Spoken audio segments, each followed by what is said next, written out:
You're standing in a city that doesn't know it's already dead.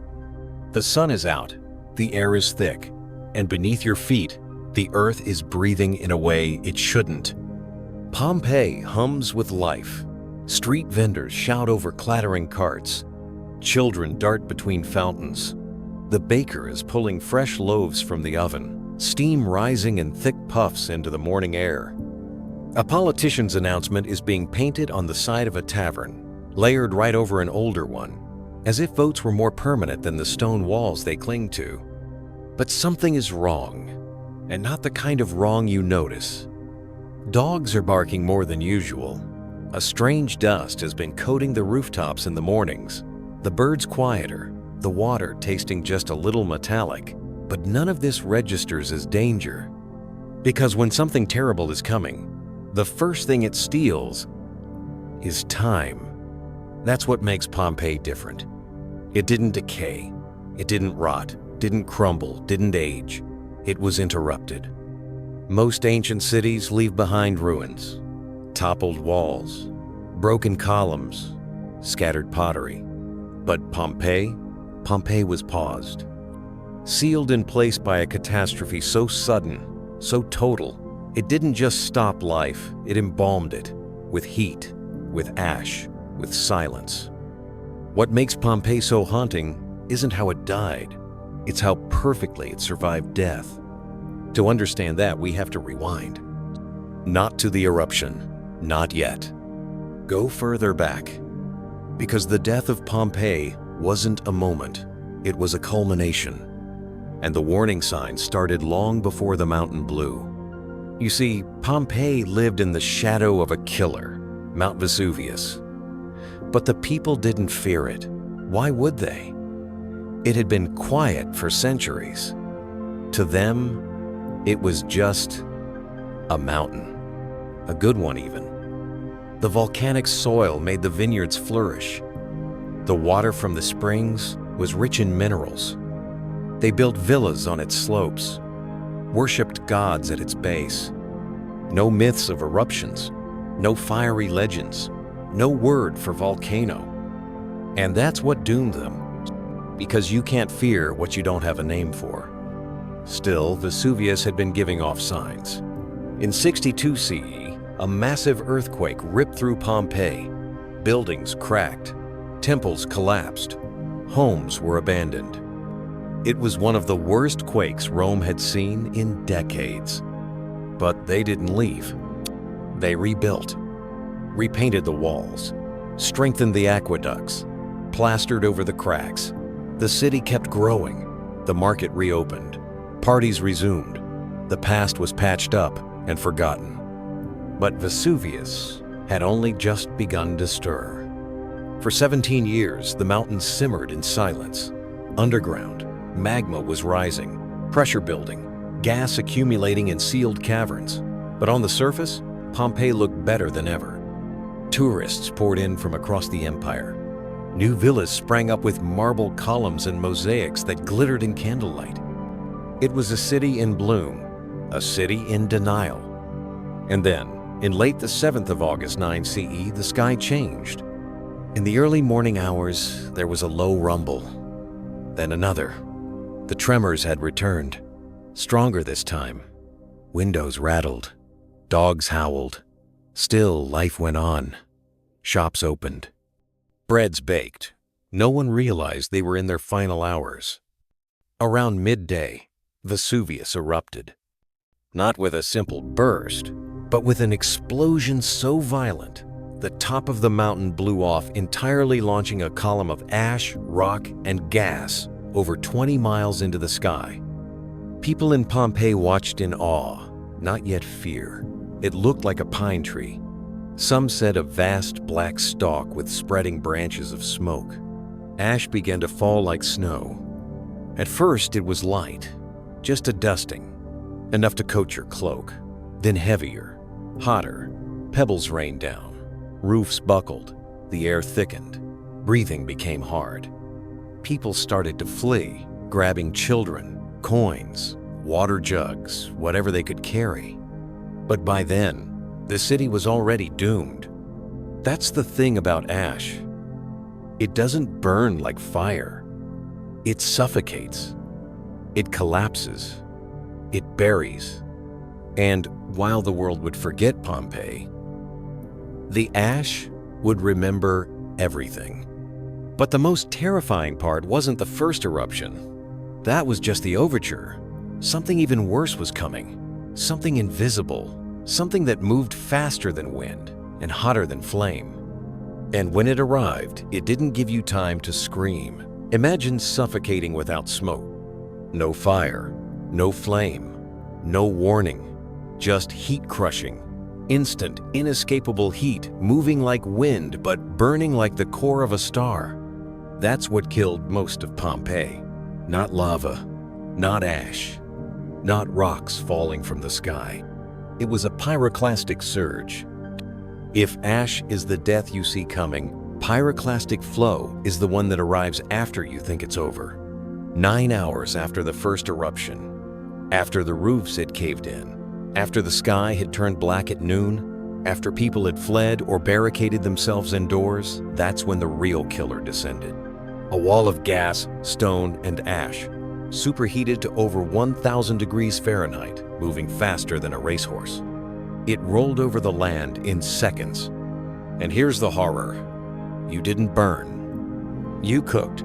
Clothes vaporized. Skin tightened. Organs stopped in place. 1 second you were alive, the next, gone. There wasn't time to scream, to pray, to beg. Your body froze where it stood, like a wax statue snapped into permanence. That's why the corpses of Pompeii are so haunting. They're not just skeletons, they're positions. A man clutching a bundle to his chest, probably his child. A woman sprawled over a staircase, crawling upward. A dog, still chained, twisting in agony. A group huddled in a cellar, hands over their mouths. Their expressions aren't peaceful. They're stunned, caught between breath and death. And these shapes, they're not bones anymore. They're casts. Here's how that happened. When the ash hardened, it sealed around each body.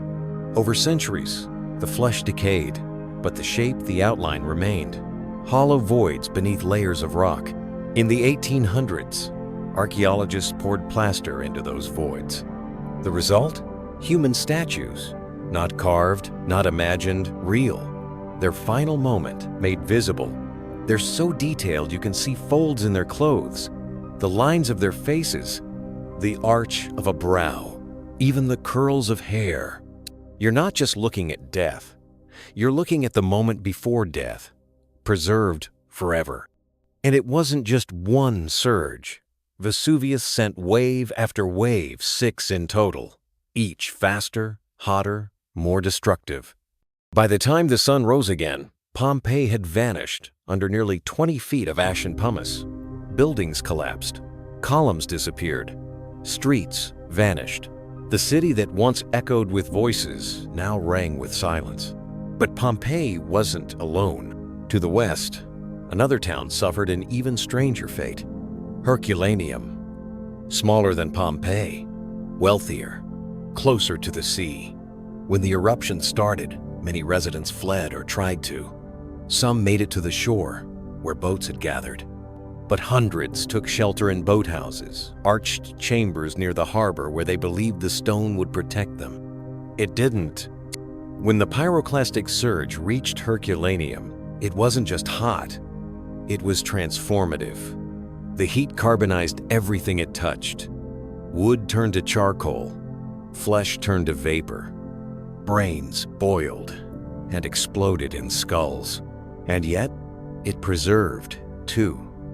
Scrolls from a wealthy villa were turned to blackened cylinders, unreadable for centuries, until modern technology began decoding them. The town's sewer system survived, filled with organic waste. Even food bread, fruit, olives survived in petrified perfection. Herculaneum and Pompeii were different deaths. One slow and suffocating, the other fast and vaporizing. But both cities shared the same end, erasure. And for centuries, no one remembered. Not because they didn't care, but because they didn't know. Rome kept going. The empire marched on. New towns rose. Roads were repaved. Fields were tilled. The ashes hardened into memory, and that memory was buried. But even buried, Pompeii wasn't dead, because memory has a strange way of clawing back through time. And one day, someone would dig in the dirt and find a city staring back. It looked like just another tremor. Just another morning. There was no alarm, no siren, no line drawn in the sky. The day began like any other in Pompeii. The sun rose behind the hills. The baker fired his ovens. The forum filled with voices and the soft scuff of sandals on stone. Vendors dragged their carts into the streets. Wealthy citizens left their villas for the bathhouses. The wine shops opened early as usual.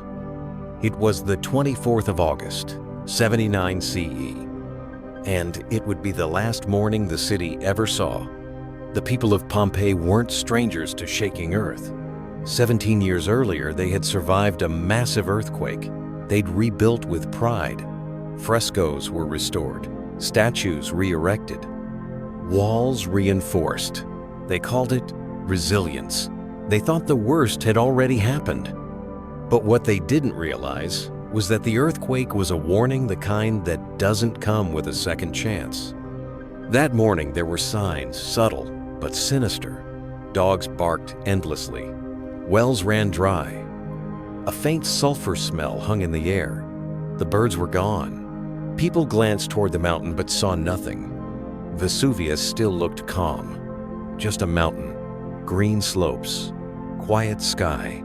Then, at around 10 a.m., the tremors began. Not violent at first, just unsettling. Cracks in the walls. A jug fell. A few tiles slid off a roof. Some stopped to pray. Others ignored it. The market didn't close. The baths stayed full. Even as ash began to fall, most assumed it was passing just dust, kicked up by the quakes. But the dust didn't stop. It thickened. By midday, the sky was darkening. Not from storm clouds. From above, ash poured down in waves. Black snow, hot, gritty, suffocating. People covered their mouths. Children cried. Shopkeepers dragged their wares inside. A few families packed wagons and fled, but most stayed. Why? Because when catastrophe moves slowly, it feels negotiable. They thought they had time. As the ash piled higher, roofs began to creak. Some collapsed. Screams echoed in alleyways. Doors were slammed shut and barred from within. Visibility dropped. Midday became twilight. Twilight became night. A night that would never end. Some fled to the harbor. Boats were already gone. Others fled to the countryside. Many stayed believing, hoping that the storm would pass. It didn't. At around 4 p.m., the sky exploded. That's when Vesuvius sent up the full column, 20 miles tall, a vertical wall of gas, pumice, and rock. Pieces of molten stone, called lapilli, began raining down. Some no larger than grapes. Others as big as your fist. The streets of Pompeii filled with the sound of shattering tile and screaming people. Horses bucked. Statues fell. But even then, the worst had not yet arrived. The next hours were brutal. The falling ash choked every crevice. Those who stayed indoors were buried slowly, room by room. Doors jammed. Walls buckled. Lanterns flickered out. The weight of the debris collapsed entire homes. In the streets, people wandered wrapped in cloaks, carrying children, clutching their chests. They weren't looking for shelter anymore. They were looking for a way out. Some went down into cellars, hoping stone walls would protect them. Others climbed onto rooftops, praying to reach above the ash. Some sat down, alone or with their families, and simply waited. We know all this because we can see it. Their final moments weren't just recorded, they were preserved. One couple huddled beneath a staircase, their arms wrapped around each other. A young child curled in the corner of a wine cellar, his fingers still clutching a toy. A servant girl, only bones now, was found still wearing her bronze anklet. We know them not by name, but by posture, by position, by what they carried: a coin pouch, a hairpin, a loaf of bread. It wasn't history. It was an interruption. A mid-step, mid-sentence, mid-life kind of ending. And there was no music, no slow fade to black. Just ash and silence. But the most chilling part? This wasn't the end. Not for Pompeii. The next wave was still coming. And with it, the final breath of a city. They thought it was over. How could anything worse come after that? The roofs had caved in. The streets had disappeared. A mountain of ash now blanketed Pompeii, thick enough to cover a man to the shoulders. The city had gone silent. No screams, no footsteps. Just a dull, endless hiss, the sound of ash falling like dry snow. And then came the surge. It wasn't ash this time. It was something else, something worse. A pyroclastic surge is not just a wall of heat. It's death in fluid form. A mixture of gas, rock fragments, and superheated steam, hotter than a cremation oven, faster than a racehorse, heavier than the wind, but just as quick. It moves like a liquid with the force of an avalanche. You can't outrun it. You can't hide from it. You don't even see it until it's already too late. That night, just after midnight, it came. The first surge didn't reach Pompeii directly. It destroyed the nearby town of Herculaneum, incinerating everything in seconds. But around 6:30 in the morning, hours after the initial eruption, the sixth surge rolled down Vesuvius's slope and struck Pompeii head-on. And this one didn't stop. It flooded the city like a ghost made of fire. It moved into homes, temples, bathhouses. It entered through windows, pushed down doors, suffocated basements. And in a blink, the city wasn't dying anymore. It was gone. We know this happened not from written records, but from the dead themselves. The plaster casts, the ones we now associate with Pompeii, weren't created when the city fell. They were created centuries later when archaeologists began to realize what the voids in the ash were: human shapes. The bodies had decomposed, but their outlines had not. The ash had formed a mold around the curled, contorted positions of the dead. And inside those molds, researchers poured liquid plaster. When it dried, they chipped away the surrounding ash, revealing forms that should never have survived. And that's when we saw their faces. Not statues, not carvings, real people. Expressions frozen in anguish, muscles clenched in panic, fingers twisted in desperation. One woman lies face down, arms wrapped around her infant. Another man has his hand over his mouth as if trying to breathe through ash. The dead of Pompeii don't just haunt us. They teach us. They show us the physics of disaster, the psychology of last moments, where people ran, where they hid, what they chose to carry. Some had jewelry, others had tools. One man had a sword and a coin pouch with a fortune nearly 1,200 sesterces. He made it to the city gates and died there. His foot was still pointed toward escape, but Pompeii had no escape. By the time the sun rose again, the city was a graveyard with no mourners. Every wall, every doorway, every market stall buried. It wasn't just destroyed, it was sealed. And here's the strange part. It stayed sealed for almost 1,700 years. While Rome rose and fell, while Christianity spread, while kings ruled and wars raged, Pompeii lay silent beneath its shroud. No memory, no monuments, no mention in books. The people who died there vanished so completely. The world forgot they'd ever existed. But the earth has its own way of keeping secrets. And someday, someone would stumble across the ash. They wouldn't know what they were looking at. But Pompeii was waiting, and it was ready to be found. It started with a hole in the ground, not a grand discovery, not a royal expedition, just a farmer. Somewhere near Naples, in the early 1700s, a man was digging a well. His shovel struck something hard, not rock, not soil. Stone, carved stone. He cleared away more dirt and found a wall, then a corridor, then a room, painted, preserved, perfect, but he didn't know what it was. He didn't realize he was standing in the remains of a city erased nearly 2,000 years earlier. He had stumbled into Pompeii, or rather, into a world that had been paused mid-breath. At first, no one grasped the scale of the find. The ruins were strange, yes. The art was vibrant, but it was assumed to be Roman, maybe a villa, not an entire metropolis, sealed under stone. It took decades and another nearby discovery before the truth began to surface. That second site was Herculaneum, Pompeii's coastal twin. While Pompeii had been buried in ash, Herculaneum had been drowned in volcanic mud, a kind of cement. Excavating it was harder, but the rewards were shocking.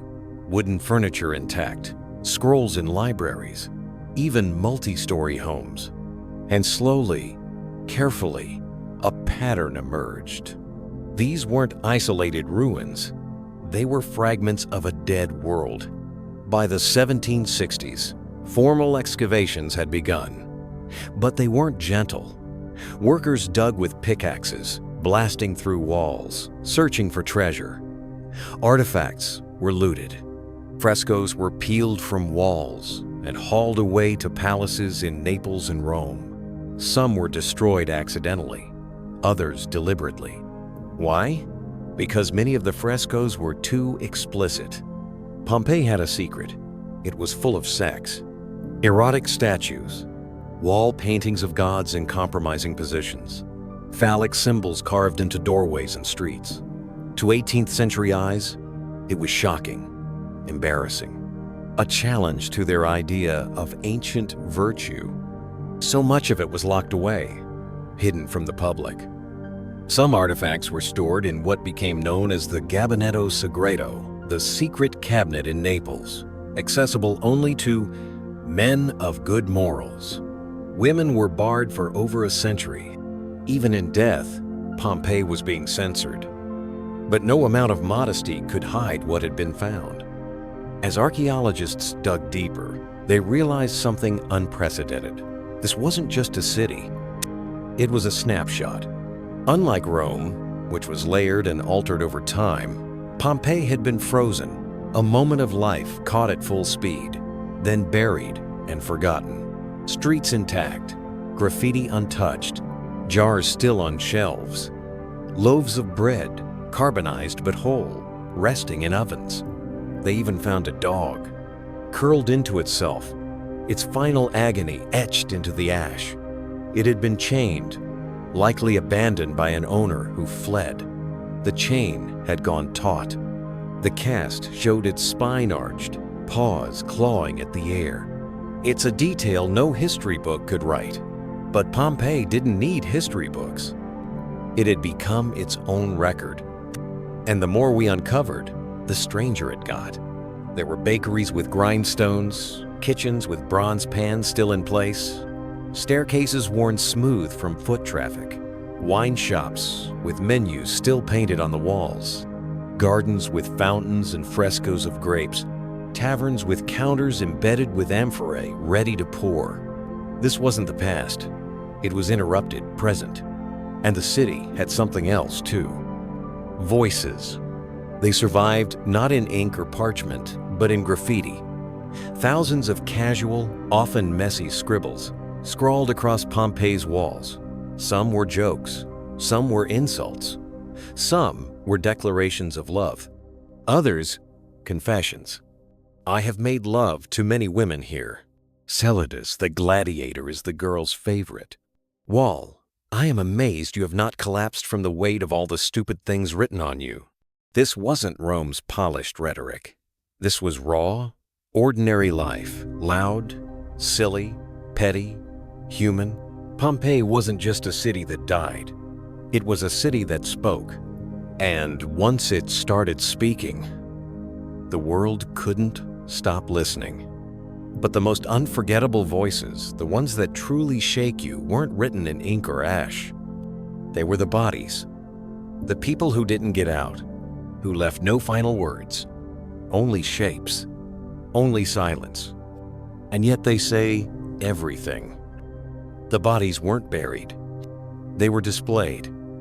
When Pompeii began to give up its dead, it wasn't quiet. These weren't bones in a coffin or skeletons tucked beneath church floors. These were human beings, captured in their last living moments, mid-scream, mid-embrace, mid-fall. And the world was stunned. In the late 1800s, Italian archaeologist Giuseppe Fiorelli changed everything. Up until then, excavations were rough, focused more on treasures than people. But Fiorelli noticed something strange in the hardened ash. Empty spaces, human-shaped voids. Carefully, he devised a method. Pour plaster into the space, let it harden, then chip away the ash. What emerged wasn't just scientific data. It was grief. A woman cradling her child, bodies twisted into fetal positions. A man shielding his face from heat that could boil blood in seconds. They weren't imagined. They weren't posed. These were the exact positions the Pompeians had died in the plaster, forming a white ghost around the void their bodies had left. The effect was unlike anything in archaeology. It turned history into something intimate, something unbearable. Because now, you could look them in the face. You could see their panic, their pain, the way one woman clutched her belly, maybe pregnant, the way a man curled his fingers into the earth as if digging for a way out, the way a child had tucked into his mother's shoulder. And you realize something. They weren't ancient. They were familiar. Because Pompeii didn't preserve gods or generals. It preserved people, and not just the wealthy. Bakers, servants, slaves. You could tell by the tools near their bodies, the clothes, the posture. There's a man whose body was found sprawled on a staircase next to a small pile of coins. He had packed quickly. He'd almost made it out.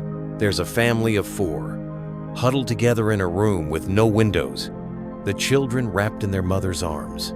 She never let go. Then there's the chained dog, its cast so detailed you can see the twist of the collar as it strained against its leash, unable to escape. A tragedy made worse by its loyalty. But the most haunting? The lovers. 2 figures lying close, face to face, one arm thrown gently over the other's shoulder. For years, it was assumed they were man and wife.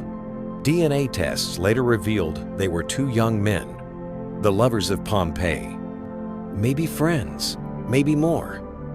Their story is lost to time, but their presence undeniable. Because the ash didn't care who you loved. It preserved that love just the same. And this is where Pompeii stops being just archaeology. It becomes a mirror. These aren't just artifacts. They're snapshots of decisions of moments made under pressure. Who do you run to? What do you take? Where do you think you'll be safe? What does your final gesture say about you? Pompeii preserved those answers, and it made them eternal. Because death didn't level Pompeii, it equalized it. In the ash, rich and poor collapsed together. Senators and slaves, dancers and dock workers, mothers and gladiators. No walls divided them. No guards stood between classes. The surge came for all. And the city held on to their final secrets. One man had built a small altar in his home, a shrine to the household gods. He died kneeling in front of it, arms outstretched, a prayer frozen mid-sentence. Another was found with a bundle of keys, likely the steward of a villa. Maybe he stayed behind to protect it. Maybe he thought he could return. He never did. Even small things tell big stories. A bowl of figs, half-eaten. A cup knocked over. A loaf of bread in the oven, charred but whole. It's still there. You can still see the fingerprint of the baker. Time didn't just stop in Pompeii. It paused in exquisite, excruciating detail. And once you've seen those faces, you don't forget them. Because what Pompeii shows isn't how people died. It's how they lived and what they chose in their final seconds. And that may be the most human thing of all. Pompeii was a city of color, not the faded beige we often picture when we think of ancient ruins, not the pale marble or the sun-bleached statues behind museum glass. No, Pompeii was loud. Its walls were red, blood red, wine red, sunset red. Its ceilings were painted with gold and cobalt blue. Its temples shimmered with polished bronze. Its homes were full of painted gods, swirling vines, bright birds, and soft-skinned dancers frozen mid-spin. And then came the ash. When Vesuvius erupted, it didn't just kill people, it killed color. For nearly 2,000 years, the city lay under a blanket of gray, all that pigment buried, faded, forgotten. Until archaeologists started digging. And what they found wasn't dust. It was art. The walls of Pompeii are still alive, not just with paint, with stories, with brushstrokes from a world that's supposed to be dead. In the Villa of the Mysteries, just outside the city walls, there's a room that might be the most enigmatic in the ancient world.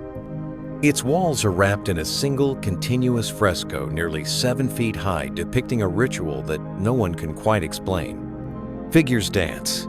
A woman flinches from a whip. A child reads from a scroll. A god leans in with a mask. Red robes swirling behind him. It might be a Dionysian initiation, a secret cult dedicated to wine and transformation, or it might be something else entirely. We don't know. But what's clear is the intensity. The art isn't decorative, it's immersive. It was meant to surround you, to envelop you in a scene that blurred the line between ceremony and myth. And it wasn't the only one. Pompeii's homes were covered in wall paintings, landscape scenes with distant temples and ships at sea, still lifes with fruit so fresh it looked edible.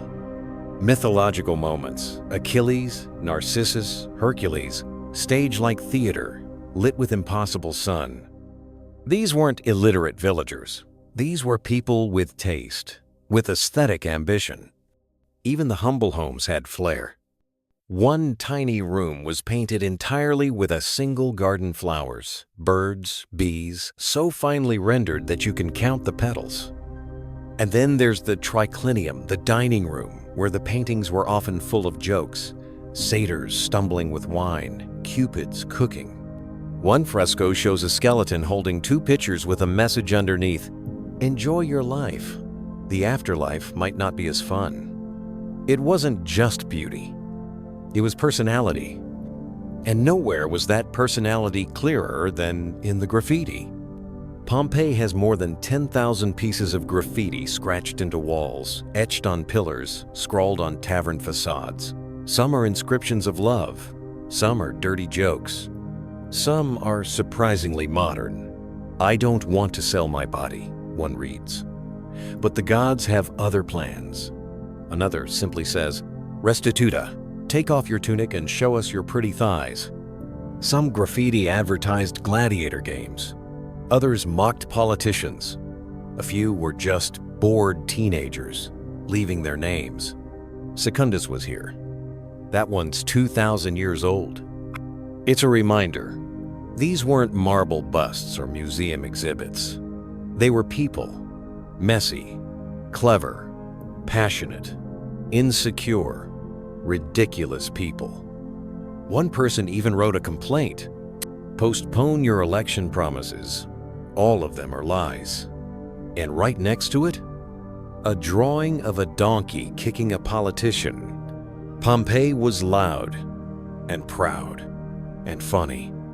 That's the part most history forgets. We remember the tragedy, but not the texture of the lives it took. Because this wasn't just a city that died. It was a city that lived vividly. And if you want to understand just how vividly, you have to step into its most chaotic, most joyful, and most scandalous arena of all, the baths. You weren't clean in Pompeii unless you were steamed, scraped, and soaked. The public baths were the beating heart of daily life, not just a place to wash, a place to live, to gossip, to argue, to flirt, to scheme. Think of them as part gym, part spa, part social club, and occasionally part courthouse. And everyone went. Rich, poor, old, young. There were private bathhouses for the elite, sure, but the public baths, they were democratic, a place where toga or tunic didn't matter. You stripped, you sweated, and you socialized shoulder to shoulder. Pompeii had at least 5 major bath complexes. The most famous? The Stabian Baths. Walk inside today, and the design still impresses. A colonnaded courtyard, a frigidarium, cold room, tepidarium, warm room, and caldarium, hot room. Barrel-vaulted ceilings. Marble basins. Intricate mosaics underfoot dolphins. Sea creatures. Geometric patterns. But the true brilliance was in the engineering. These weren't shallow pools or trickling fountains. These were ancient wellness centers, heated with a technology so clever it's still studied today. The Romans used a system called the hypocaust. Picture this. Beneath the floors of the bathhouses were open spaces supported by stacks of tiles.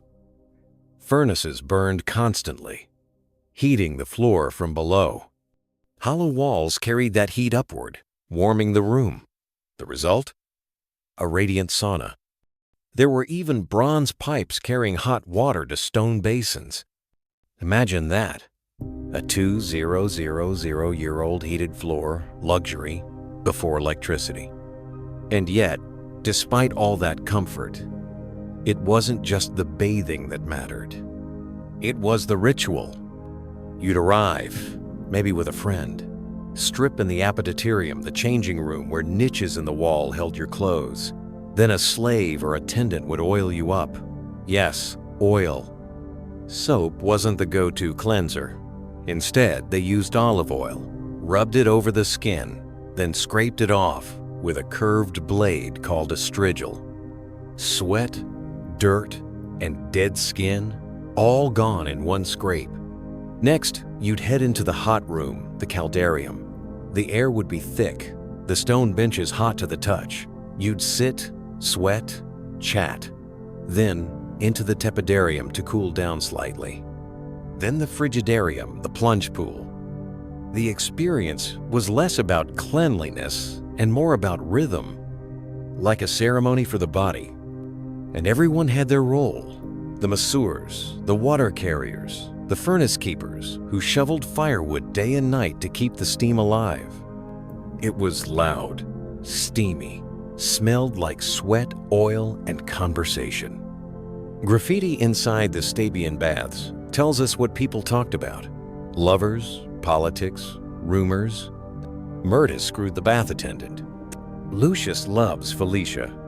The water in here's too hot. Even in the baths, Pompeii didn't hold back. But there was an edge, too. Because not everyone went just to unwind. Some went to show off, to flaunt status, to strike deals. And some went to hunt.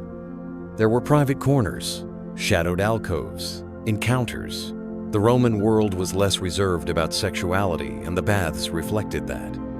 In fact, bathhouses were often built near brothels. The two were connected sometimes, literally.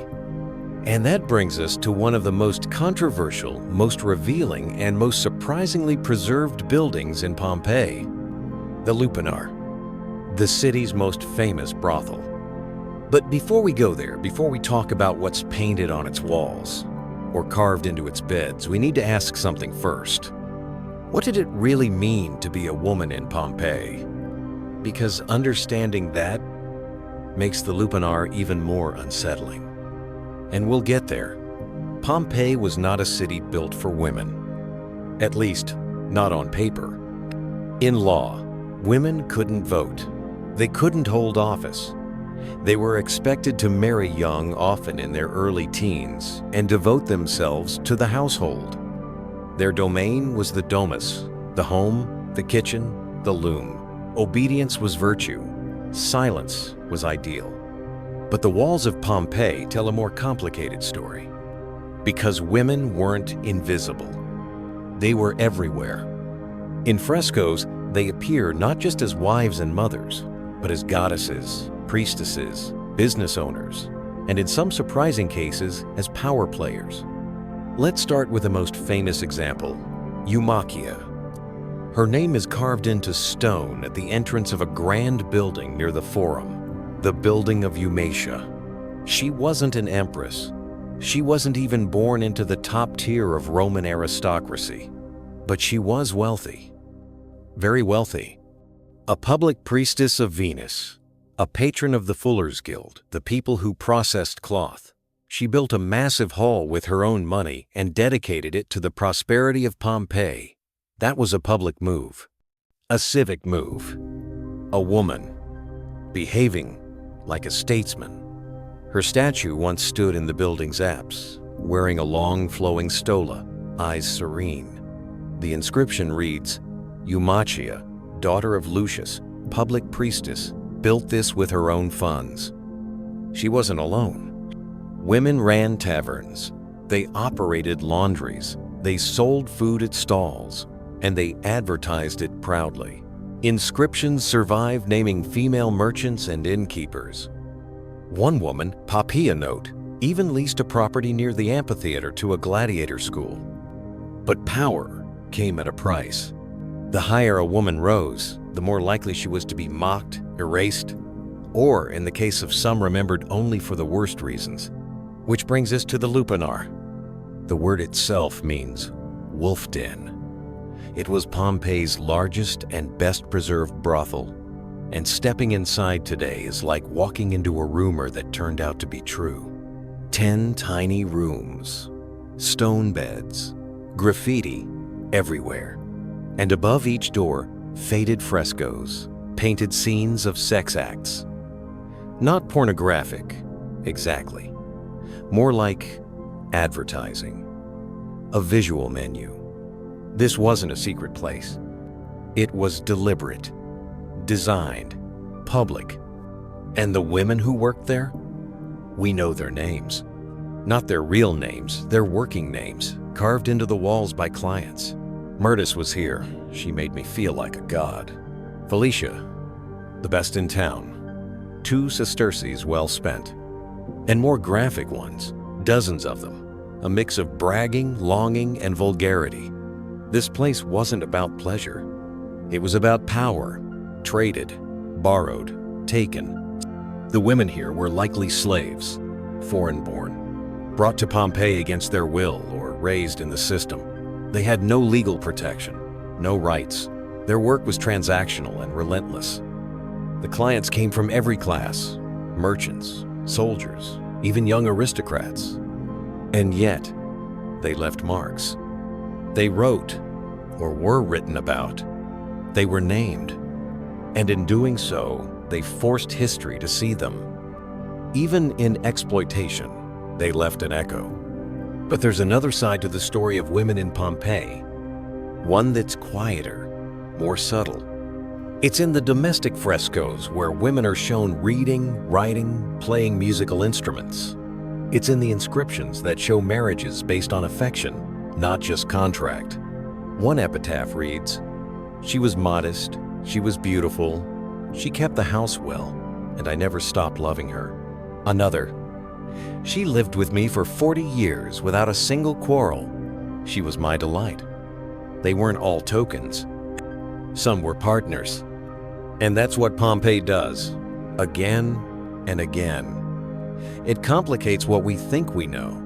It blurs the lines between expectation and reality. It reminds us that power isn't always loud, and that sometimes the smallest names carved into the stone survive longer than any crown. But now, let's step away from the brothels and frescoes and marketplaces. Because if you really want to understand Pompeii, you have to go somewhere most tourists skip. The kitchens. Because what they were cooking, and who was cooking, it tells you everything about the people they fed. You can smell it before you see it. Garum.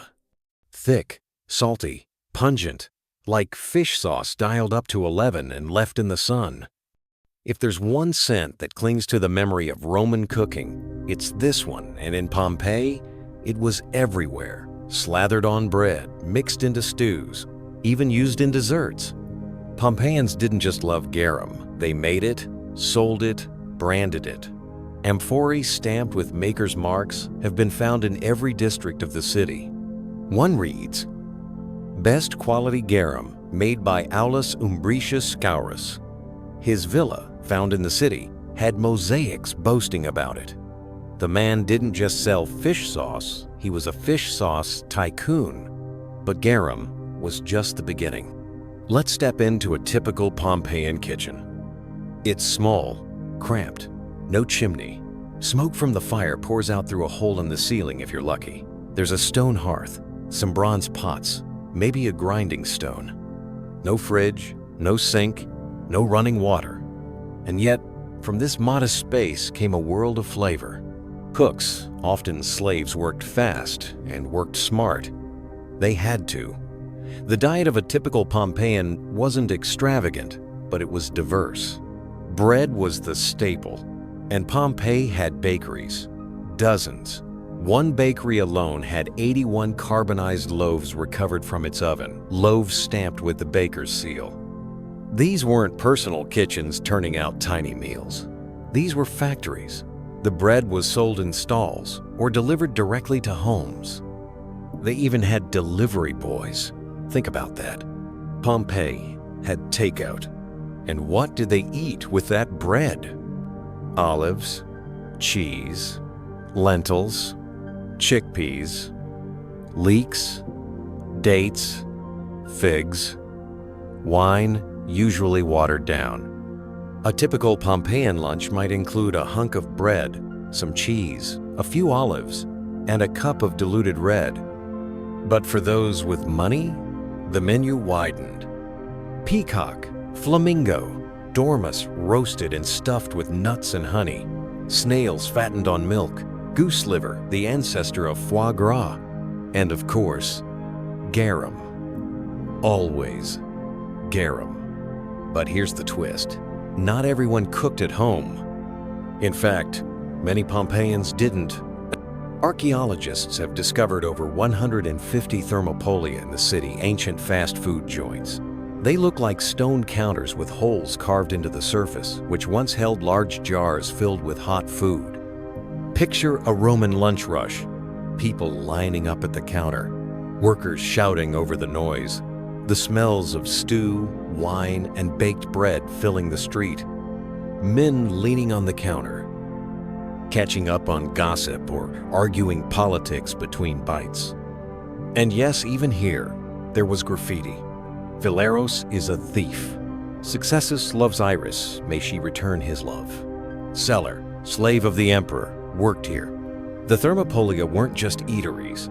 They were hubs, places where people from all walks of life intersected. A sailor just off the docks, a baker's apprentice, a retired legionnaire all hunched over bowls of lentils or grilled sausage. And they weren't all men. In one thermopolium, a graffito reads, "Metha, slave of Comenia, has made excellent stew." Another mentions a woman named Stephanus who ran the counter. Pompeii's food scene wasn't elitist. It was layered. But maybe the most remarkable culinary discovery: the carbonized panis quadratus, a round loaf of bread divided into 8 segments like a pizza, found still sitting in a bakery oven, blackened but whole, like someone had set it down and just never came back. It's not just a relic. It's a memory. A Pompeian's last meal, frozen in time. Even traces of spices, saffron, black pepper, silphium have been found, suggesting trade routes that spanned the ancient world. Spices from India, Africa, and the Middle East passed through Pompeii's markets. This was not a backwater town. This was a node in a global network, a city where East met West and lunch met luxury. And yet, the most human part of all? It wasn't the fine dining. It wasn't the exotic imports. It was the leftovers. Charred remains of figs in baskets, eggs in nests of straw, wine still sealed in amphorae, even a chicken bone tossed in a corner, half chewed.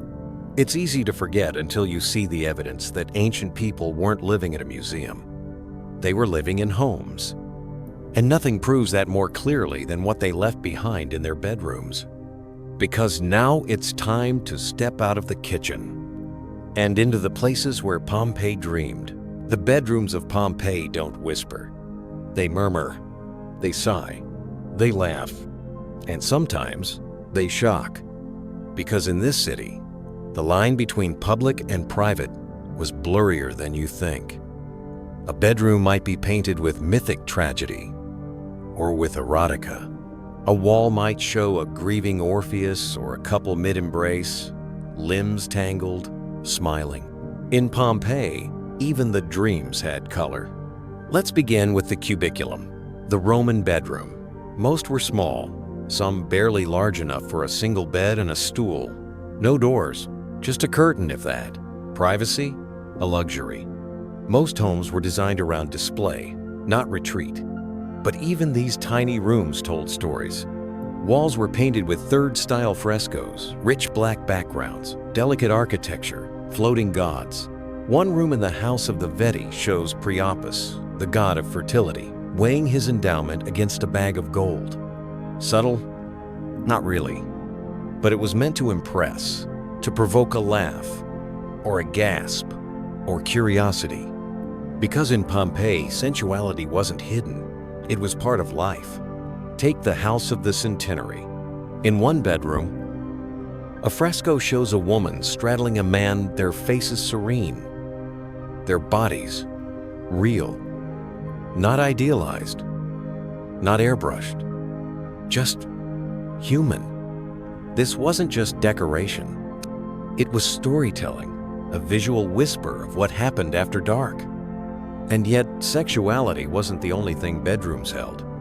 They held memory. In one villa, archaeologists found a child's room with faded paintings of birds and flowers. A wooden cradle had long rotted, but the impressions were still there. The outline of a stool, the soot marks from a small lamp. No names were left behind, just shadows. Another home, the house of the tragic poet, had an inscription near its entrance. Beware of dog. Yes, in Latin, cave canum. It's in mosaic, black and white tiles, a dog on a chain, mid-snarl. You can stand there today, at the very threshold, and feel the quiet warning 2,000 years old, still intact. And beyond that threshold, bedrooms filled with myth. One fresco shows Achilles on Skyros, revealing himself to Odysseus.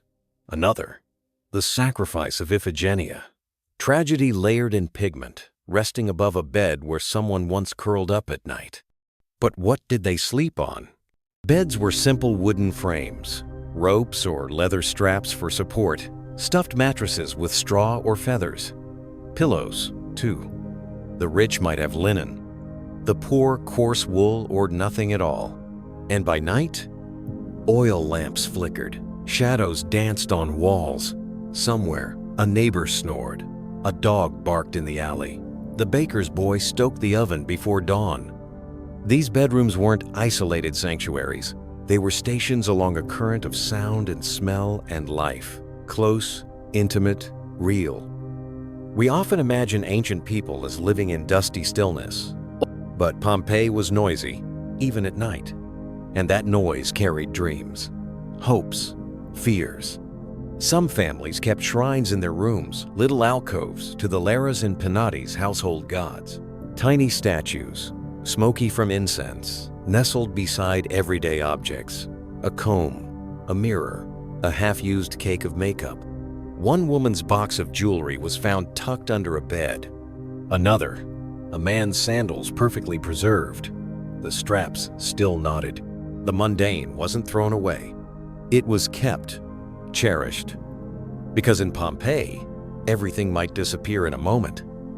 And when it did, the bedrooms became museums of the ordinary. They told us what it meant to rest, to desire, to age, to worry, to love. But even more intimate than the bedrooms? The tombs. Because in Pompeii, death didn't mean disappearance. It meant display.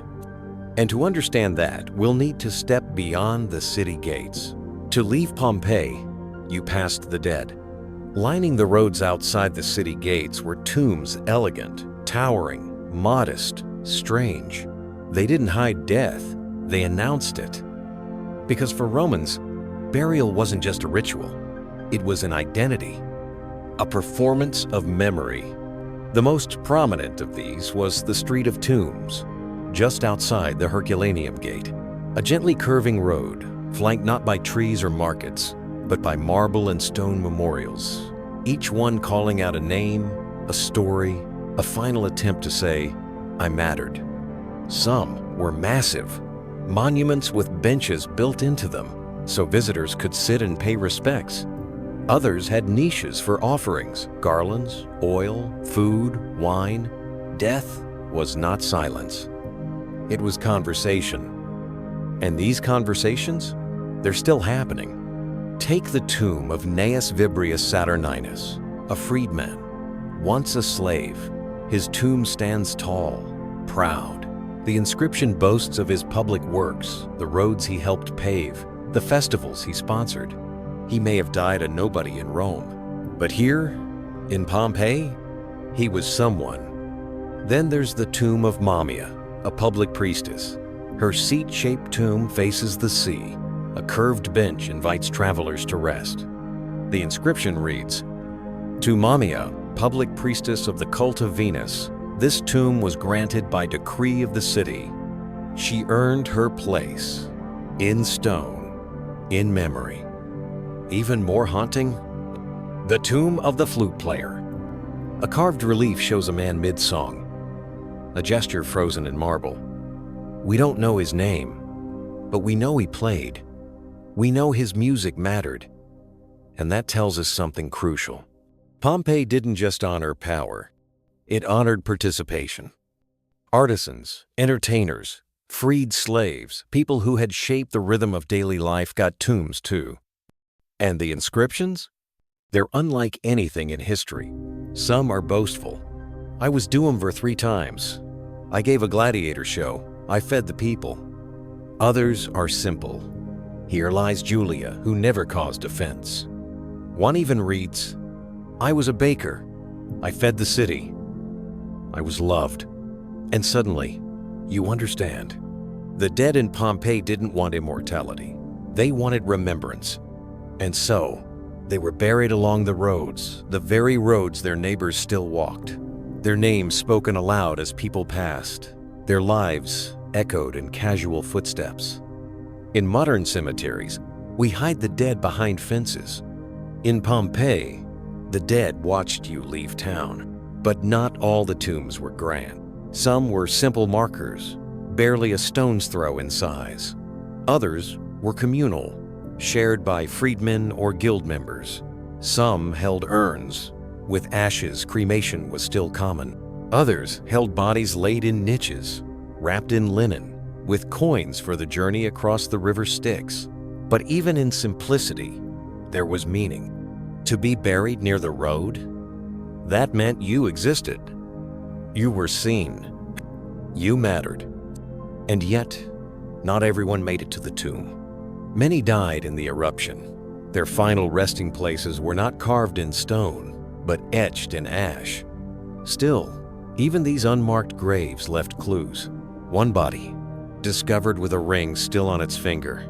lay near the city wall. No tomb, no inscription, just the faint impression of dignity. Another, a young girl buried hastily in the days before the eruption, had a tomb begun but not finished. A broken stone, a name only half carved.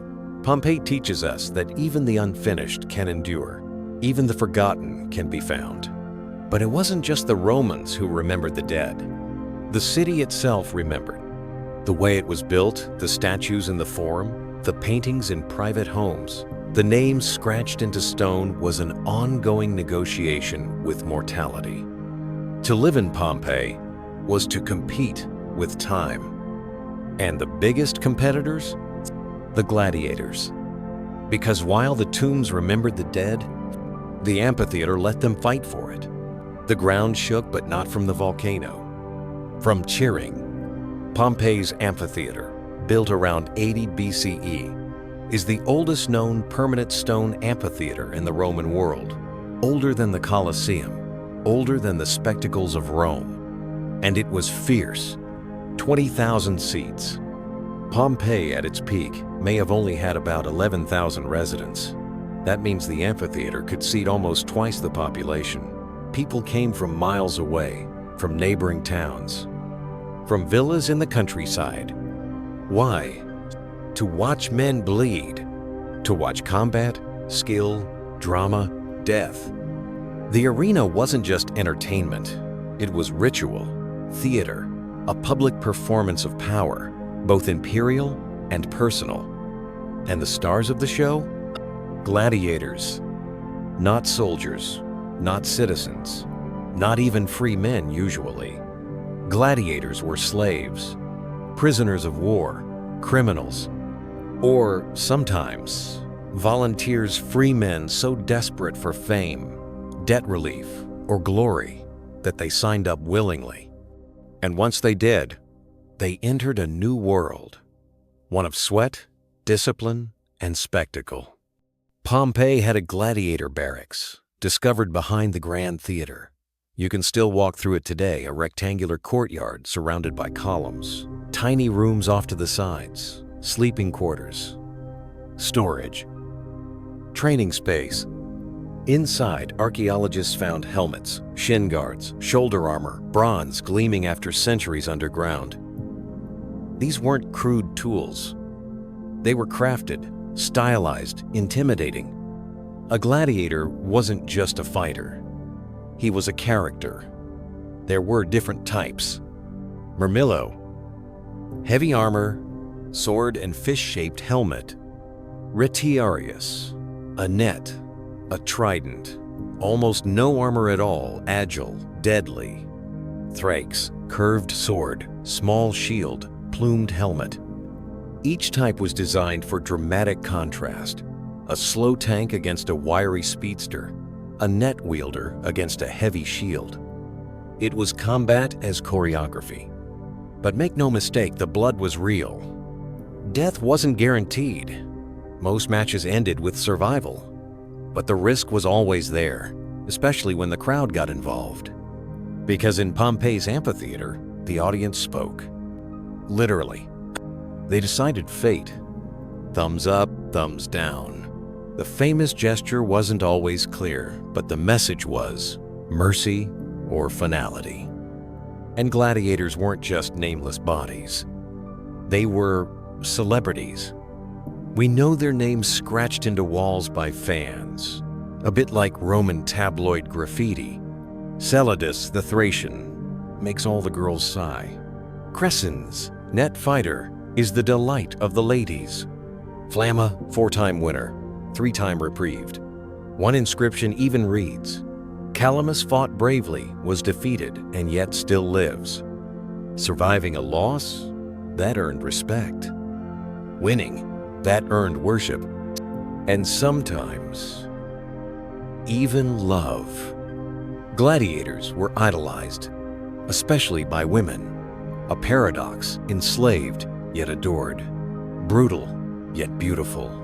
Their appeal was a dangerous cocktail of strength, risk, and tragedy. But gladiators didn't live long. Even if they weren't killed in the arena, Their bodies bore the toll: broken bones, deep scars. Many were buried in communal graves. Few made it to retirement. But some did. There are records of gladiators becoming trainers, instructors, even arena managers. They lived in the shadow of death, and if they survived it, they became living legends. But there's a darker side, because not everyone in the amphitheater came to cheer. Some came to brawl.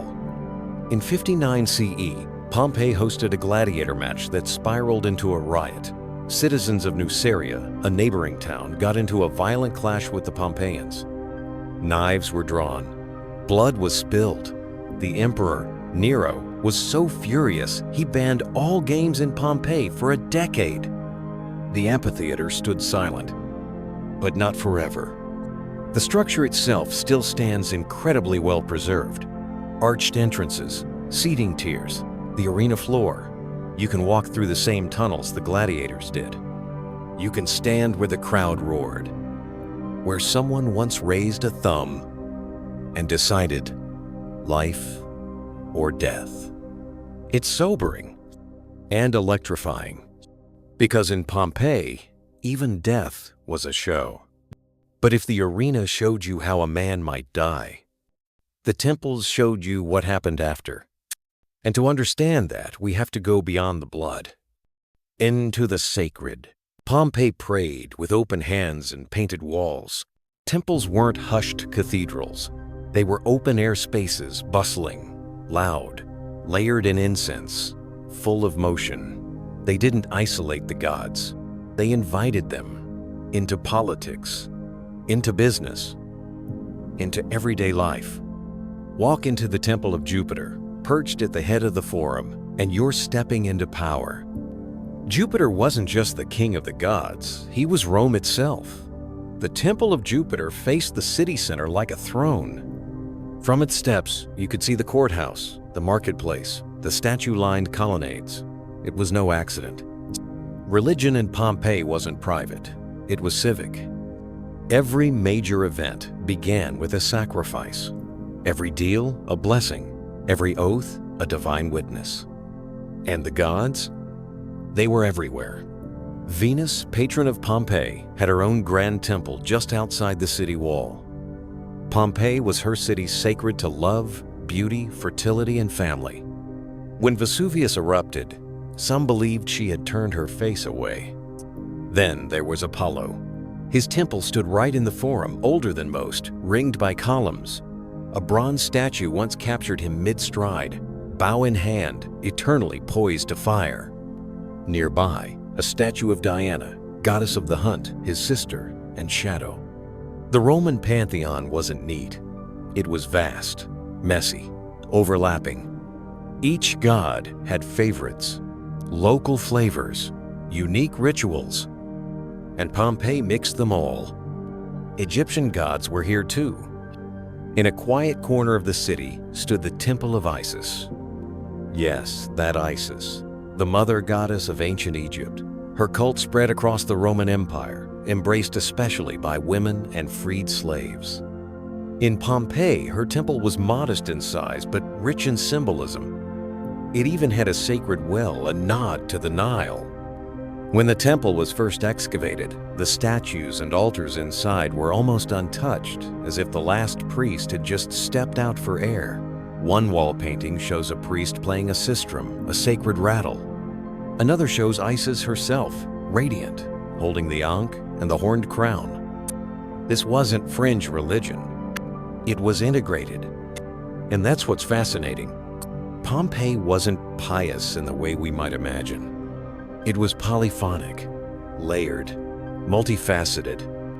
A man might offer incense to Jupiter in the morning, rub an amulet of Isis at lunch, and scrawl a dirty joke on a Venus statue by evening. One house had a lorarium, a family shrine with paintings of both household gods and Bacchus, the god of wine, dancing beneath grapevines. Faith wasn't about consistency. It was about presence. The gods were everywhere. On kitchen walls, in garden niches, in courtyards, bedrooms, bakeries. They didn't live in the clouds. They lived with you. But not all spirits were gods. Some were ancestors. Many Pompeians worshiped the Lares guardian spirits of the household. Small statuettes, men with raised arms, sometimes holding a drinking horn. Offerings were made to them regularly: food, wine, prayers. Why? Because in Pompeii, the dead could help the living. If remembered, if honored. But if forgotten, they could haunt. One mosaic warns, "Be careful whose name you erase." The lines between sacred and mundane were blurred intentionally. Even business contracts began with invocations to the gods. Even bathhouses had altars. One thermopolium had a fresco of Bacchus riding a leopard, vines curling around the room. Divinity was decoration and obligation. Because the gods weren't just protectors. They were watchers. They saw your lies, your debts, your broken oaths. And when Vesuvius erupted, some believed it was punishment, divine wrath, a reckoning. The temples didn't save Pompeii, but they preserved something else. A map of belief, a portrait of how a city talked to the unseen. And if the temples were the soul of the city, then the forums were its mouth. Where voices rose, deals were struck, politics played out in togas and sandals. And where every god, gossip, and ambition eventually passed through. If Pompeii had a heartbeat, it pulsed in the forum. Stone underfoot, statues overhead, voices all around. The forum wasn't just a plaza. It was everything at once: a marketplace, a courthouse, a stage, a shrine, a crossroads of gossip and commerce and ritual. It was the center of gravity, roughly 500 feet long and 125 feet wide. The forum was flanked by colonnades, grand columns, cool shadows, a place to talk, argue, flirt, and scheme, to do nothing or everything. Here, vendors hawked olives and figs. Advocates shouted legal complaints. Priests blessed sacrifices. Children played. Slaves hurried with messages. Senators walked slowly, just slow enough to be noticed. All of Pompeii came here. Rich, poor, free, enslaved. Every voice echoed through this open-air theater of daily life. And all around it, power. To the north, the Temple of Jupiter, looming like a judge. To the east, the Basilica, not a church, but a court. Legal disputes, contracts, public announcements, all played out beneath its vaulted roof. Columns still stand today, cracked but proud, the shadows of law stretching across them. To the south, the marketplace full of stalls and storage rooms. And further still, the Macellum, where fish and meat were sold. Archaeologists found remains of bones, shells, even a marble counter for weighing goods. Business was constant. Pompeii thrived on trade, wine, wool, olive oil, pottery. Amphorae, marked with shipping tags, showed that Pompeian wine was exported across the Mediterranean. Coins from as far as Syria have been found in the forum. This wasn't just a Roman town. It was plugged in. And with business came status. Everything in the forum communicated hierarchy, from the height of the platforms to the placement of statues.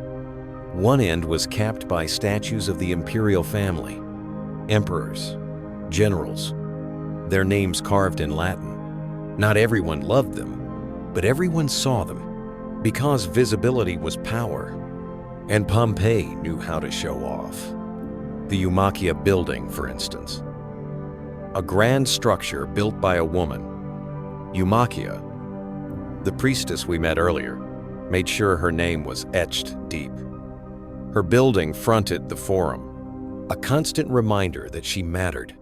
And in front of these buildings, dozens of statue bases.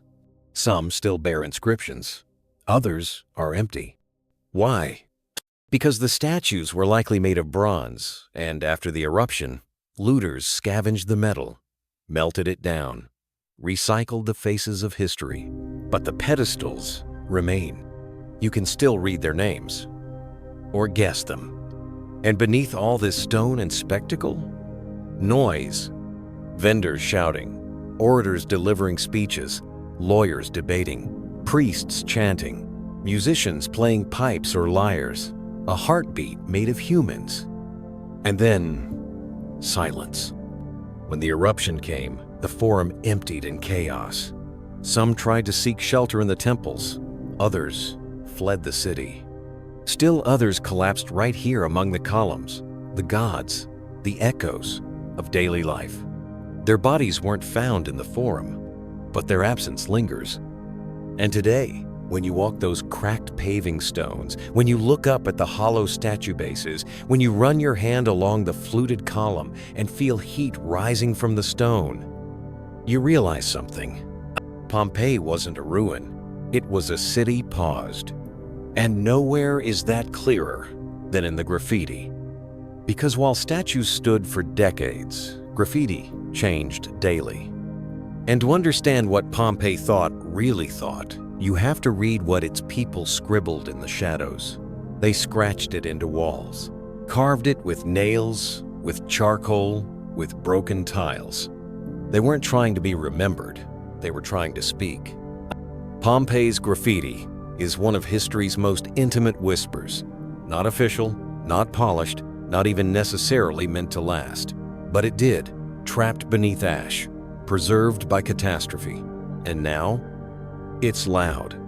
Over 11,000 pieces have been discovered. On walls, door frames, staircases, bedposts, everywhere. And what do they say? Everything. Some of it's silly, vulgar, childish. One near a tavern, I screwed the barmaid. Another, Romula, the thirstiest girl in town. Crude? Sure, but also human. This wasn't marble propaganda. It was unfiltered thought. The kind you write when you think no one's watching. Except now, we are. And some of it, surprisingly tender.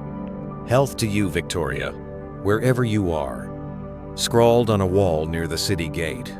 A message to a loved one or maybe a ghost. Successus was here. We miss you. Good bread, hot baths, beautiful women, and cold wine, Pompeii. It reads like a postcard. There are also jokes. I don't approve of being robbed unless I'm the one doing it. The walls should be ashamed for what they're forced to read. A complaint scratched outside a wine shop. The owner is a liar and a cheat. Don't trust his prices. A teenager's revenge? A customer's protest? We'll never know. But these aren't just messages.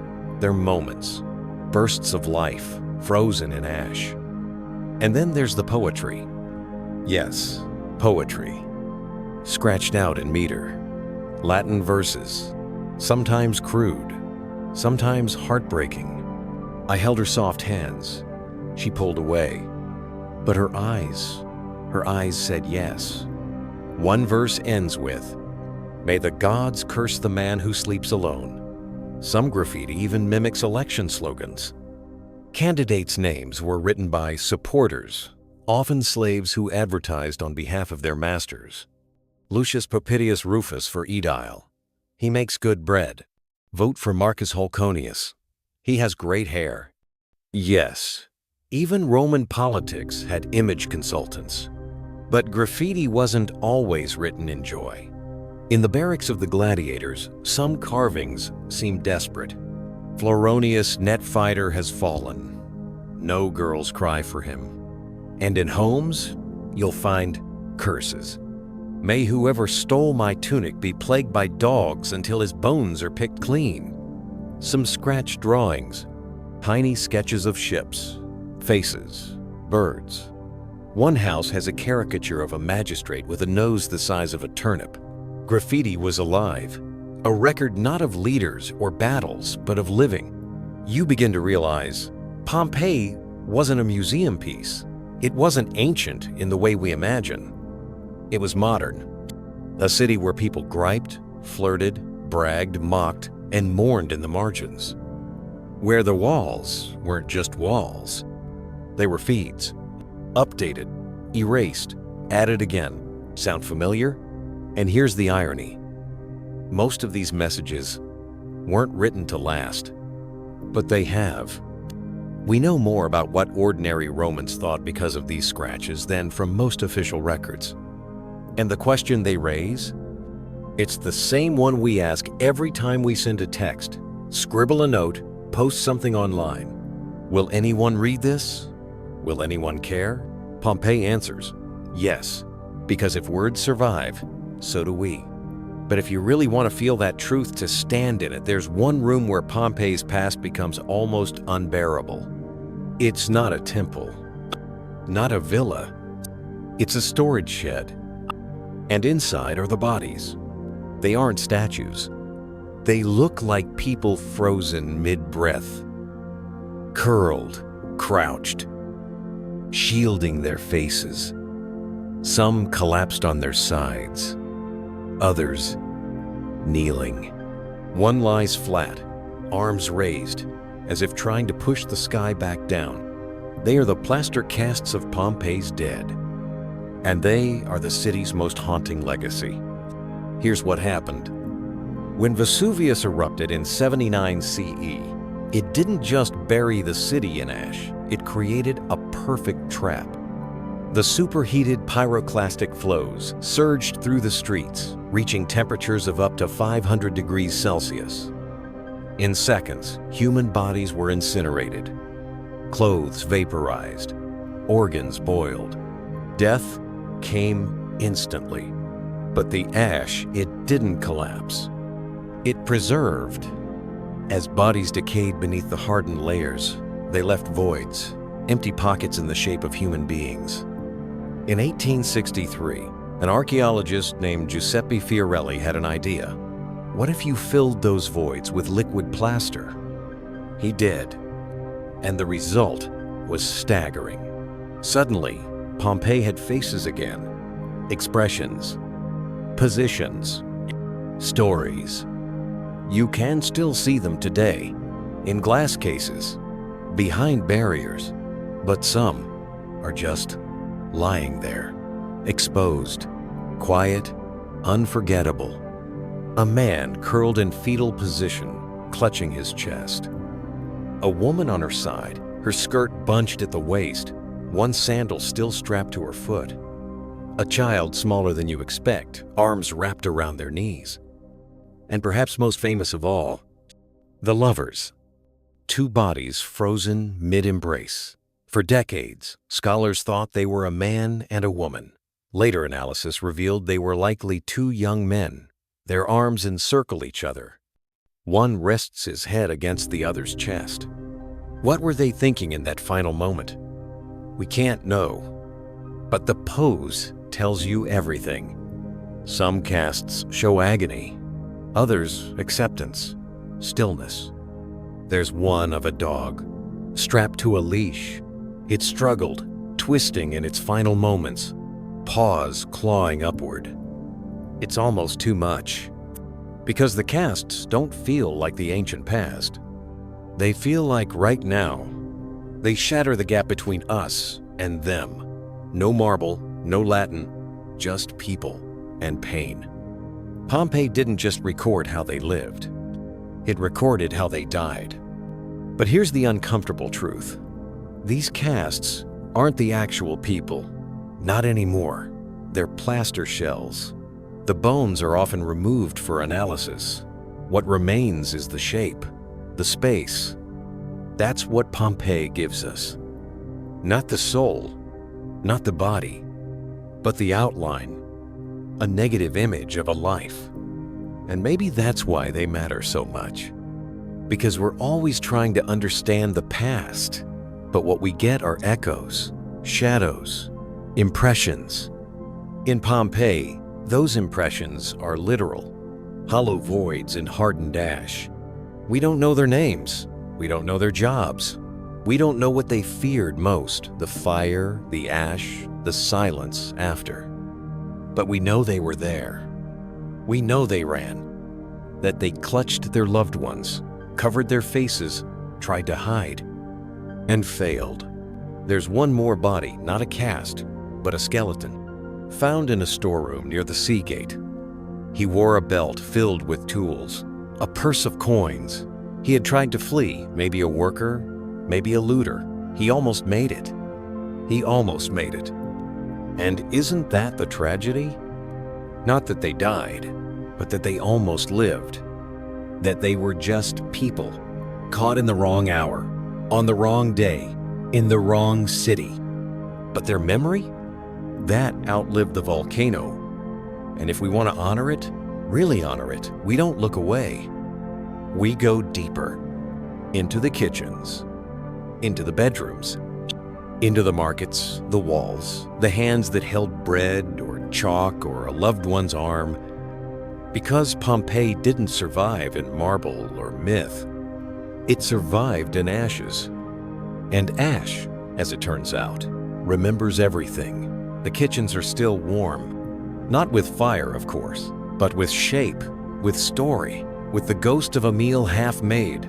Walk through the ruined homes of Pompeii and you'll find stoves, grinders, ovens, jars, even carbonized bread, still round and scored, as if it had just cooled on a baker's rack. Pompeii didn't just preserve people, it preserved life. And nothing is more revealing than the food. Pompeians ate with flavor, with diversity, with joy.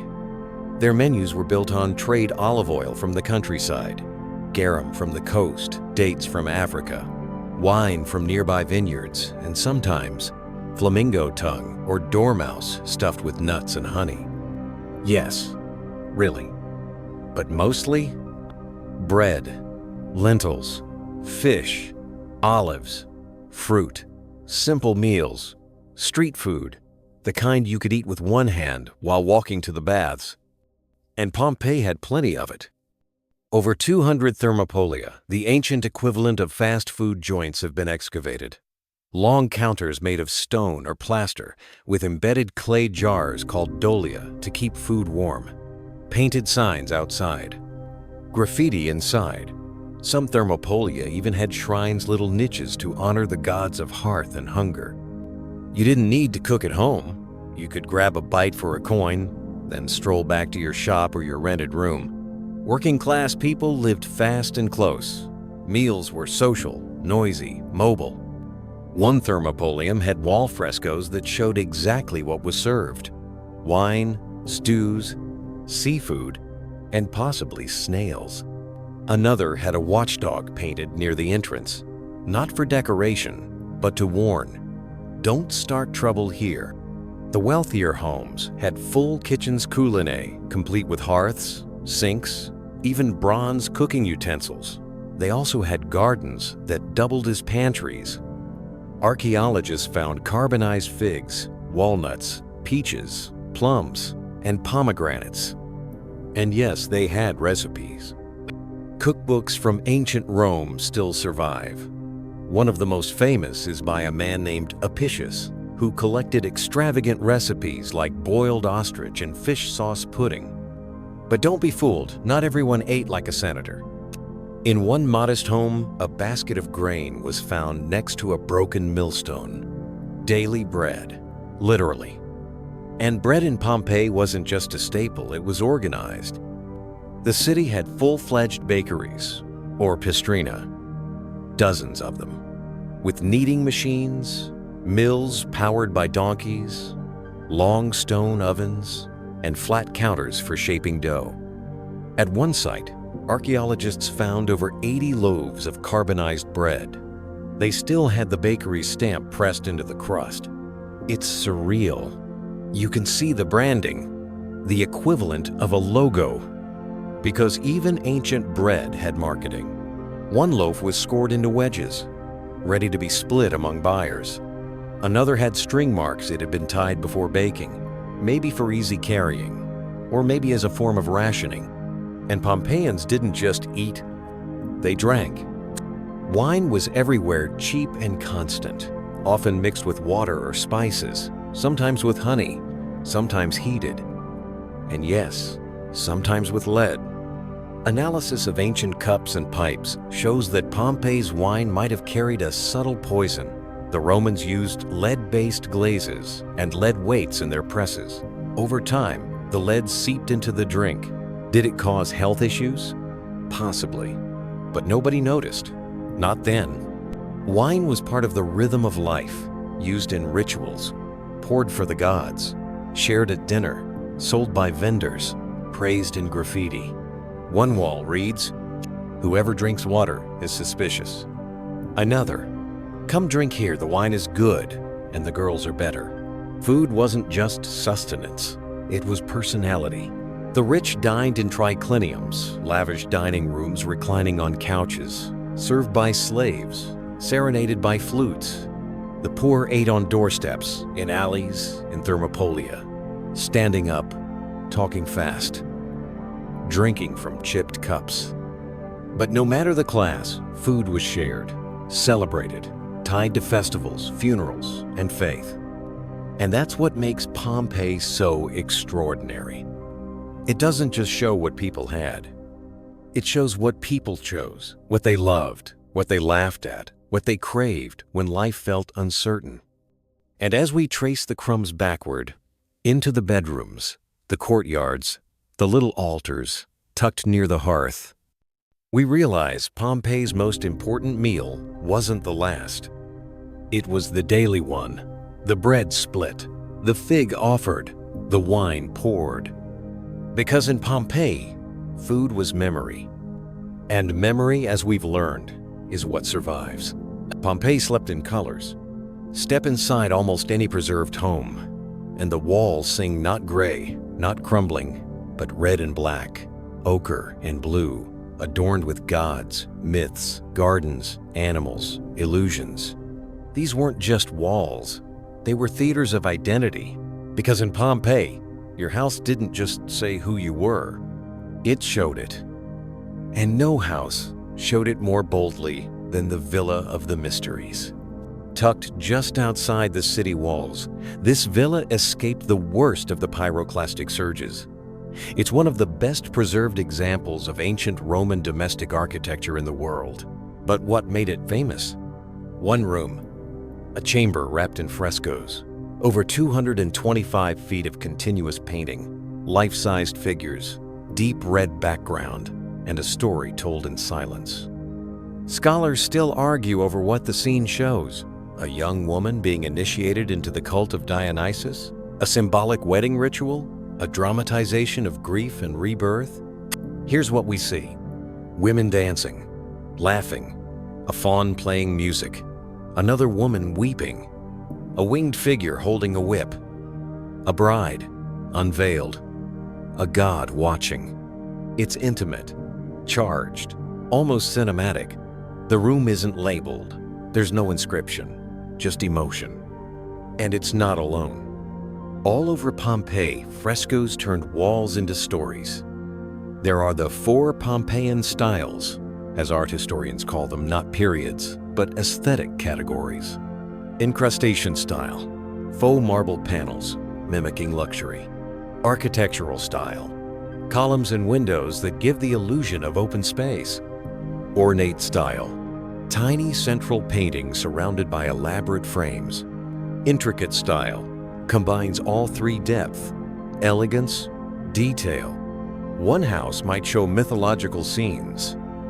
Narcissus gazing into water, Perseus rescuing Andromeda, Icarus mid-fall.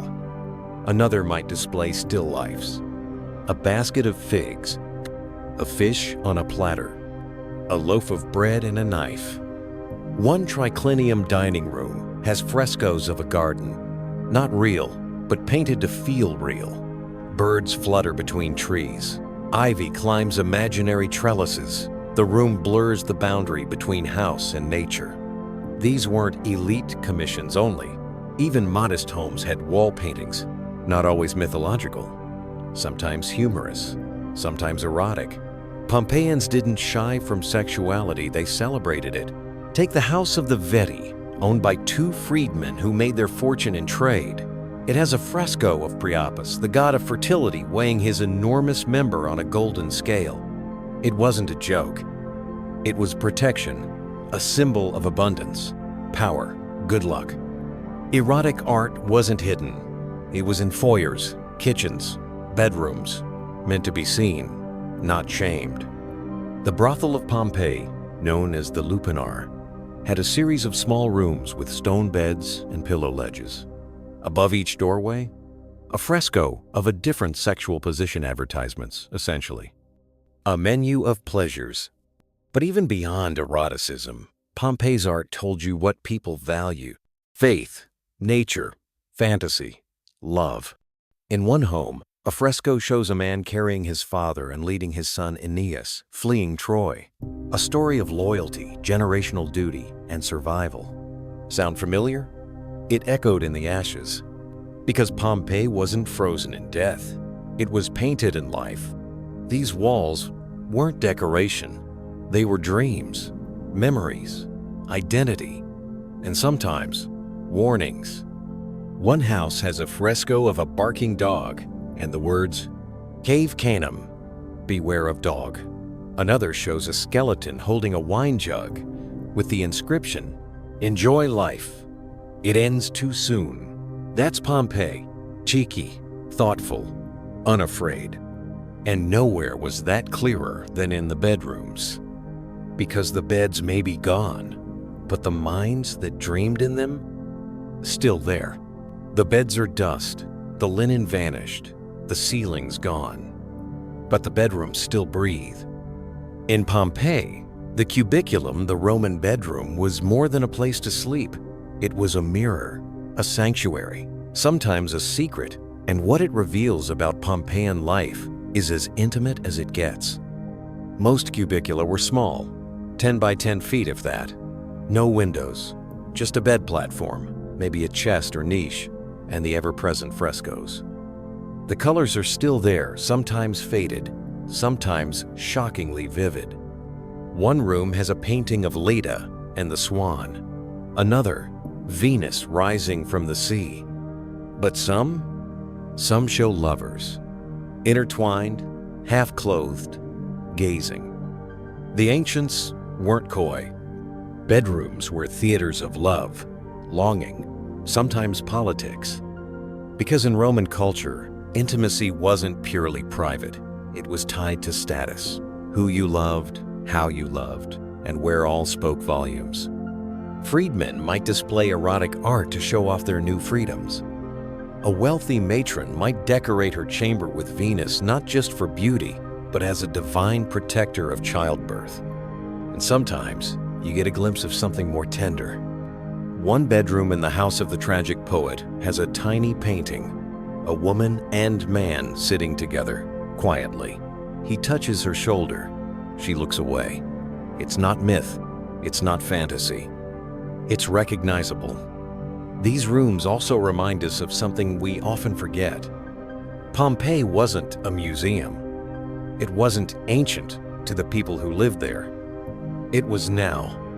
And bedrooms, like ours, held whispers, secrets, wounds. Letters have been found in nearby towns, scratched in wax tablets that speak of heartbreak, betrayal, lost love. We don't have those from Pompeii directly, but the art, the graffiti, they imply. One wall, "I have loved and been left." Another, "To all who sleep alone tonight, don't." And in the darker corners of some homes, signs of violence, control, rooms locked from the outside, iron chains. Pompeii had beauty, yes, but also cruelty. Enslaved people slept in small storage rooms. Some were forced to share spaces with tools, animals. Their names weren't recorded, their stories not painted on the walls. But sometimes, their presence lingers. In the villa of the Papyri, archaeologists found the bones of a young woman, likely a servant. No jewelry, no shoes, just bones curled in a corner, far from the grand atrium. Pompeii's bedrooms held more than dreams. They held disparities, realities, echoes of unequal lives. but also traces of joy. Toys have been found, dolls, miniature carts, carved bone animals.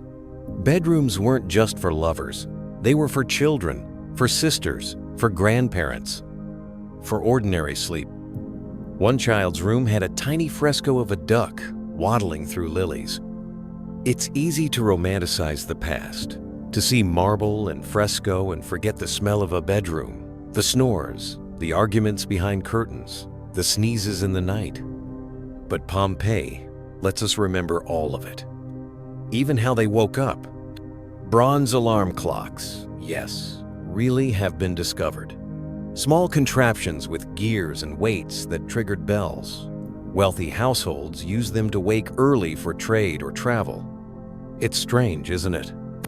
The same jolt we feel when the morning alarm buzzes, they felt it too. And maybe that's the most human thing about Pompeii. Not the grandeur, not the tragedy, but the continuity. That someone 2,000 years ago woke up in a tiny painted bedroom, stretched, scratched their name into the wall, stepped outside, and was never seen again. But today, you remember them. And just beyond the bedrooms, lay the gardens, still blooming. They should be gone, wilted, forgotten. But the gardens of Pompeii are alive, not just with flowers, with memory, with design, with purpose. They were the lungs of the house, the escape, the altar, the soul. Step through the atrium of a Pompeian home, and you might enter a peristyle garden, a courtyard ringed with columns, open to the sky. Birds chirp, water trickles, vines stretch, and in the center, a rectangle of green. Tamed, deliberate, vibrant. These weren't wild spaces. They were composed, laid out like rooms, but for sunlight and scent. Shrubs trimmed, beds edged, pathways defined. Some homes had painted gardens on the walls to make the space seem larger, deeper, a visual blend of nature and architecture. The most famous example? The House of the Golden Bracelet. In it, archaeologists found a central garden with laurel bushes, lemon trees, and a stunning fresco of a garden on the back wall. A garden inside a garden illusion, feeding reality. And it didn't end with plants. Pompeian gardens were ritual spaces. Tiny household shrines, Lauraria stood near fig trees or potted flowers. They were dedicated to the lares, guardian spirits of the home. Painted, sculpted, sometimes just niches in the wall. These shrines were tended daily. Offerings left, bread, wine, incense. The divine wasn't far off. It was in the courtyard. One shrine shows a serpent coiled under a fig, a symbol of fertility and protection. In another, the spirits are flanked by flames and birds. And what were the people doing in these gardens? Everything. Children played. Elders sat and read, or dictated letters. Musicians strummed lyres. Slaves swept the gravel paths, gathered herbs. Gardeners' topiarii clipped hedges into shape. Roman texts even mentioned boxwoods shaped like animals. Some gardens had water features, fountains, basins, even artificial pools with mosaics of fish and dolphins. At the house of the large fountain, a mosaic waterfall was framed with theatrical masks and sea creatures, a private spectacle. Another home had a garden statue of a satyr playing pipes meant to conjure laughter, mischief, likeness, and of course feasting. Portable couches called clini were set up in shaded corners. Guests reclined, drinking wine, watching the sun flicker through grapevines, talking about politics, love, or the latest gladiator match. It was leisure with meaning. Because Romans believed beauty wasn't luxury, it was a moral good. To cultivate a garden was to cultivate the self. And Pompeii, for all its bustle, believed in quiet. Even the working class had gardens, tiny plots near the back of their homes. We found tools, seed remnants, even chicken bones. People grew onions, garlic, beans, parsley. It wasn't just decor, it was dinner. And when the ash came, it sealed the gardens too. In 2018, scientists used plaster casting techniques, the same method used on human voids to capture the shape of roots in ancient gardens. What bloomed where? How high? Even where bees nested. Pompeii's gardens can now be replanted, and they have been. Modern archaeobotanists have recreated many based on pollen, root traces, and fresco depictions. Walk through them today, and you'll smell rosemary, laurel, lavender. You'll see grapevines trained on wooden frames, just as they were. Lemon trees bend in the breeze. Fountains bubble again. It's a miracle of resurrection. But not everything was peaceful. Some gardens held tombs. Yes, tombs. Romans often buried family members within their home grounds, in stone sarcophagi, in urns, with inscriptions. One reads, "To my daughter, sweet as spring." Another, "I planted roses for you, so you wouldn't be alone." In Pompeii, gardens weren't just for the living. They were for memory. And memory here always finds root. So when you step outside the painted bedroom, into the colonnaded garden, and feel the sun on your face, you're not in a ruin. You're in a conversation. Because these plants, these stones, they're still speaking. And the next place they lead you is where the living went to cleanse and to connect. The baths, the water's gone, the heat long cooled, but the echoes remain. Welcome to the Baths of Pompeii, where steam once rolled over mosaic floors, laughter echoed off marble, and strangers became neighbors, friends, even lovers. The Roman bath wasn't just a place to get clean. It was a performance, a ritual, a rhythm that shaped the day. And Pompeii had multiple public bathhouses, from the Grand Stabian Baths to the more intimate Forum Baths, and the relatively new Central Baths, still under construction when Vesuvius erupted. Each had a layout as predictable as a heartbeat. You began in the apodyterium, the changing room. Stone benches, niches for sandals, hooks for tunics, no lockers, no keys. Slaves or attendants guarded your things, unless they didn't. Pompeian graffiti includes complaints of theft. Some things never change. From there, the journey unfolded like a symphony. First, the frigidarium, the cold plunge. Then the tepidarium, the warm room, meant to ease you in. Finally, the caldarium, the hot room, steaming, intense. Heated by furnaces under the floor through the Roman marvel of hypocaust systems, hollow floors and walls that channeled hot air from fires stoked day and night by bath slaves called fornacarii. The air shimmered, sweat beaded, muscles loosened, minds drifted. In the caldarium, you'd sit on benches or lie on a stone slab while an attendant rubbed oil into your skin. No soap oil. Then came the strigil, a curved metal scraper to strip away oil, dirt, and dead skin. It sounds harsh. It was. But also indulgent. And it wasn't just physical. Bathing was social glue. Men from all classes bathed side by side. Merchants gossiped. Philosophers debated.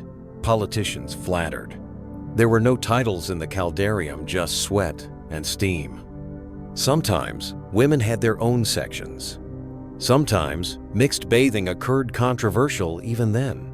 One graffito jokes, "At the baths, I saw more than I paid for." Another, "If your wife spends more than an hour in the baths, she's not bathing."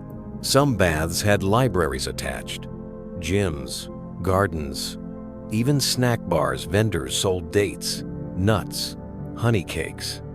And yes, there were rules. Signs warned against indecency, against bringing animals, against defecating in corners. Still, rules didn't always work. One inscription: outside the Stabian Baths. This place is crawling with fools, and yet the baths functioned. Every day, rain or shine. A kind of democratic luxury. Poor, you could afford it. Rich, you expected it. Because to skip the baths was to skip the day's reset. And they weren't sterile. They were beautiful. Mosaics of dolphins, sea nymphs, and tridents lined the floors. Ceilings were painted with vines, stars, acanthus leaves. The tepidarium of the Forum Baths had a domed ceiling blue with golden accents, like a private sky. Light filtered through glass oculi round windows, catching steam and turning it gold. And the sound, the echo of voices, water, laughter, created its own weather, a thermal chorus. But for all its elegance, the bath was built on the backs of others. Slaves stoked the fires, carried wood, cleaned the floors, hauled water. Their names are mostly lost, but their labor was the engine of comfort. Pompeii's baths remind us that ancient life wasn't static or grim. It was fluid. Relaxation wasn't a sin, it was sacred. Even during times of stress like the tremors before the eruption, the bath stayed open. Records show repairs to the heating systems, plaster patches, replaced beams. They bathed until the end, and some of them never left. In the central baths, unfinished at the time of the eruption, the remains of workers were found, trapped mid-construction, tools still in hand. The water never flowed there, but the story did. Because if the baths teach us anything, it's that the mundane matters. That civilization is built not just on temples and laws, but on hot water, shared space, and the daily kindness of routine. And when they stepped back into the street, skin scrubbed and spirits high, they turned to the real theater, the one with masks, dramas, applause. The stage of Pompeii, the curtain never truly fell. Because in Pompeii, the stage wasn't just a platform. It was a worldview. The theater district, yes, a district was one of the most vibrant corners of the city. It housed not one, but multiple venues for performance. Laughter, gasps, music, it echoed daily. Pompeians didn't just attend theater, they lived it. Start with the large theater. Carved into a natural slope, it could seat over 5,000 spectators. Semicircular, stone rows, an orchestra pit, a stage with changing scenery and trapdoors. It wasn't just for the elite, it was for everyone. Tickets were free. Seating was by class. Yes, senators and magistrates in front, commoners and freedmen in back, but once the play began, all eyes were equal. And what did they watch? Everything. Farces, tragedies, Greek imports, Roman adaptations. But the crowd favorites? Atellan farces short, bawdy comedies filled with stock characters. The greedy old man, the clueless husband, the boastful soldier. Imagine slapstick with Latin puns. And then there were the pantomimes, one-man shows with masks, music, and minimal dialogue. Dancers would perform tragic myths using only movement, while a chorus sang the plot. The audiences weren't polite. They clapped, booed, cheered. Vendors wove through the aisles selling snacks, children whispered. Critics heckled. One graffito reads, "The actor Marcus was better last year. Bring back the mime." Another, "If you sit next to me again and talk during the play, I will throw your sandals into the orchestra." Across the street stood the Odeon, or small theater, covered, more refined, built for poetry, music, rhetorical contests. Here the elite gathered for recitations. Poets would read verses, lawyers might rehearse speeches, a place of decorum mostly. Even performances had politics. Wealthy patrons often sponsored plays as public gifts. It was PR, a kind of electoral campaign, entertain the crowd, earn their votes. Posters on city walls advertised upcoming plays, naming the sponsor in bold letters. And behind the stage? The skeiny fronds, a tall, decorated backdrop, columns, statues, painted panels. It gave the illusion of grandeur, of stepping into a palace, a temple, a myth. Because the theater in Pompeii wasn't escapism. It was education, commentary, a mirror held up to daily life. A play about Hercules might be a joke about a local magistrate. A scene from the Iliad might echo a recent scandal. And people got it. They weren't passive. They were savvy, critical, loud. Even the architecture showed it. The large theater had a velarium, an awning system to shade the audience. Engineers estimate it took dozens of sailors to operate. It covered the sky like a sail, turning stone into softness. And just outside the theaters, the actors. Acting troupes traveled from city to city. Some were local, some famous. Their names appear in graffiti, often scrawled like fan messages. Lucius stole the show today. Vibia has the voice of Venus. I would die for Quintus. Actors weren't always respected socially. They were lower status, even legally restricted. But they were adored, envied, immortalized in frescoes and figurines. Some Pompeians even hosted performances at home. Courtyards turned into stages. Guests sat on stools. Slaves played music. A poem, a dance, a joke theater was embedded in life. And it wasn't just adults. Children were taught to recite, to memorize Virgil, to dramatize history. The stage began in school, and it ended, well, it never really ended. Because even today, the large theater of Pompeii still holds performances, modern plays, concerts, revivals, the same stones, the same sky, and maybe the same ghosts in the wings. But what lay just beyond the applause? Where Pompeians turned when the plays ended? The temples. Because behind the drama was devotion. The gods watched everything, not from distant heavens, but from street corners, kitchens, gardens, rooftops. In Pompeii, religion wasn't hidden in temples. It spilled into every part of life. Start at the Forum Pompeii's civic and spiritual heart, an open plaza flanked by columns, government buildings, markets, and temples, multiple temples. There was the Temple of Jupiter, towering at the north end, a staircase of power. Jupiter, king of the gods, overlooked the city like a thundercloud, frozen in stone. Next door, the Temple of Apollo, older, elegant, with Corinthian columns and a sundial outside. Apollo wasn't just the god of music and prophecy. He was style, rationality, radiance. And beyond that, the Temple of Venus, Pompeii's supposed divine founder. Her shrine was in ruins even before the eruption damaged in the earlier earthquake of 62 CE, but still honored. These were public temples for processions, sacrifices, ceremonies. But the real religion? That lived in homes. Enter the lararium. Almost every house in Pompeii, from elite villas to humble shops, had won a tiny shrine, painted or sculpted, nestled near the kitchen or atrium. Here, the family honored the Lara's protective spirits. They lit lamps, left offerings, wine, fruit, incense, a ritual of stability. It wasn't superstition. It was maintenance of fate, of luck, of order.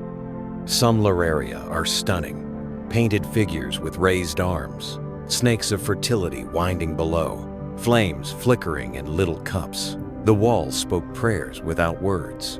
Religion in Pompeii was syncretic, a mashup, Traditional Roman gods mixed with Greek imports, Eastern deities, local spirits.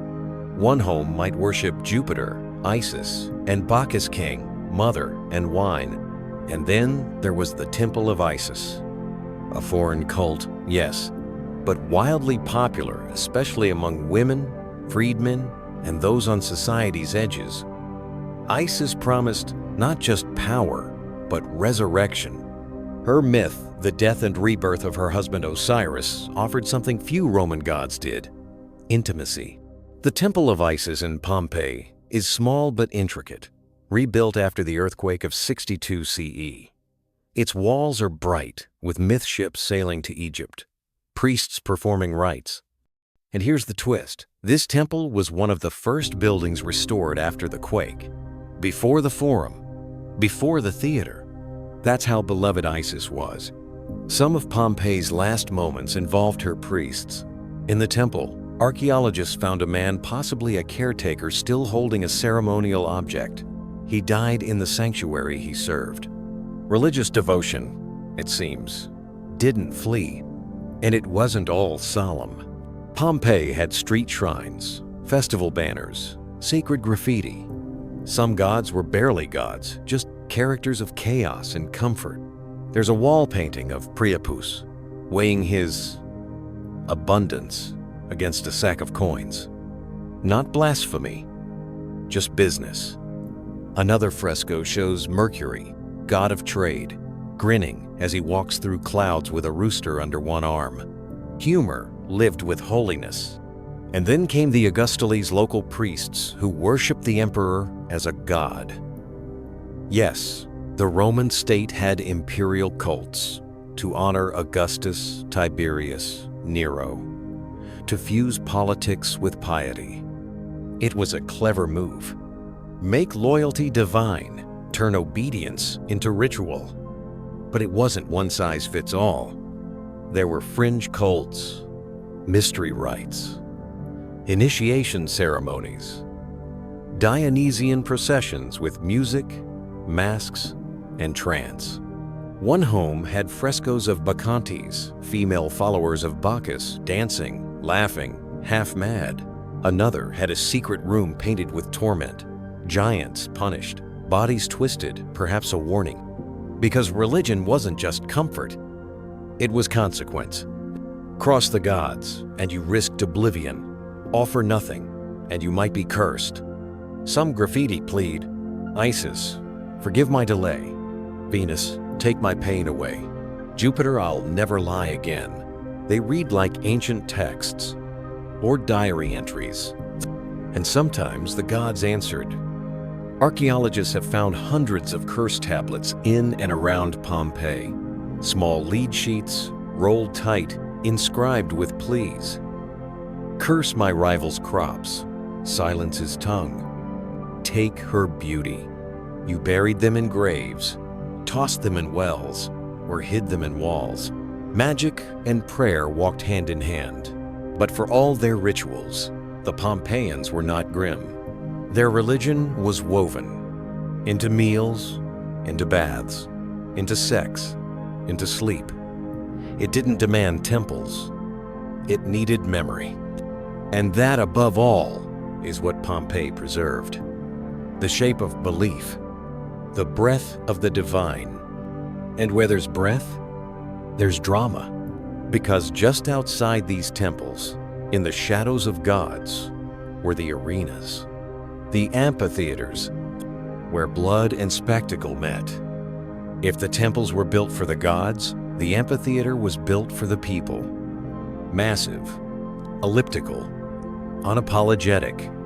Pompeii's amphitheater is the oldest surviving stone amphitheater in the Roman world, older than the Colosseum. And unlike the curved elegance of a theater, this place was a cauldron, a closed loop of chaos and cheers. Built around 80 BCE, it could hold up to 20,000 spectators, twice the city's population. How? Because people came from everywhere, from Herculaneum, from the countryside, from Naples and beyond. They came for violence, for glory, for release. This was where Pompeii lost its mind. and found its unity. Gladiators fought here trained professionals, often enslaved or condemned, but sometimes volunteers chasing fame. They weren't mindless brutes. They were brands, known by name, cheered by fans, etched into graffiti. Salatus, the heartthrob of the girls. Crescens, the net fighter, victorious 15 times. The crowd demands Marcus again.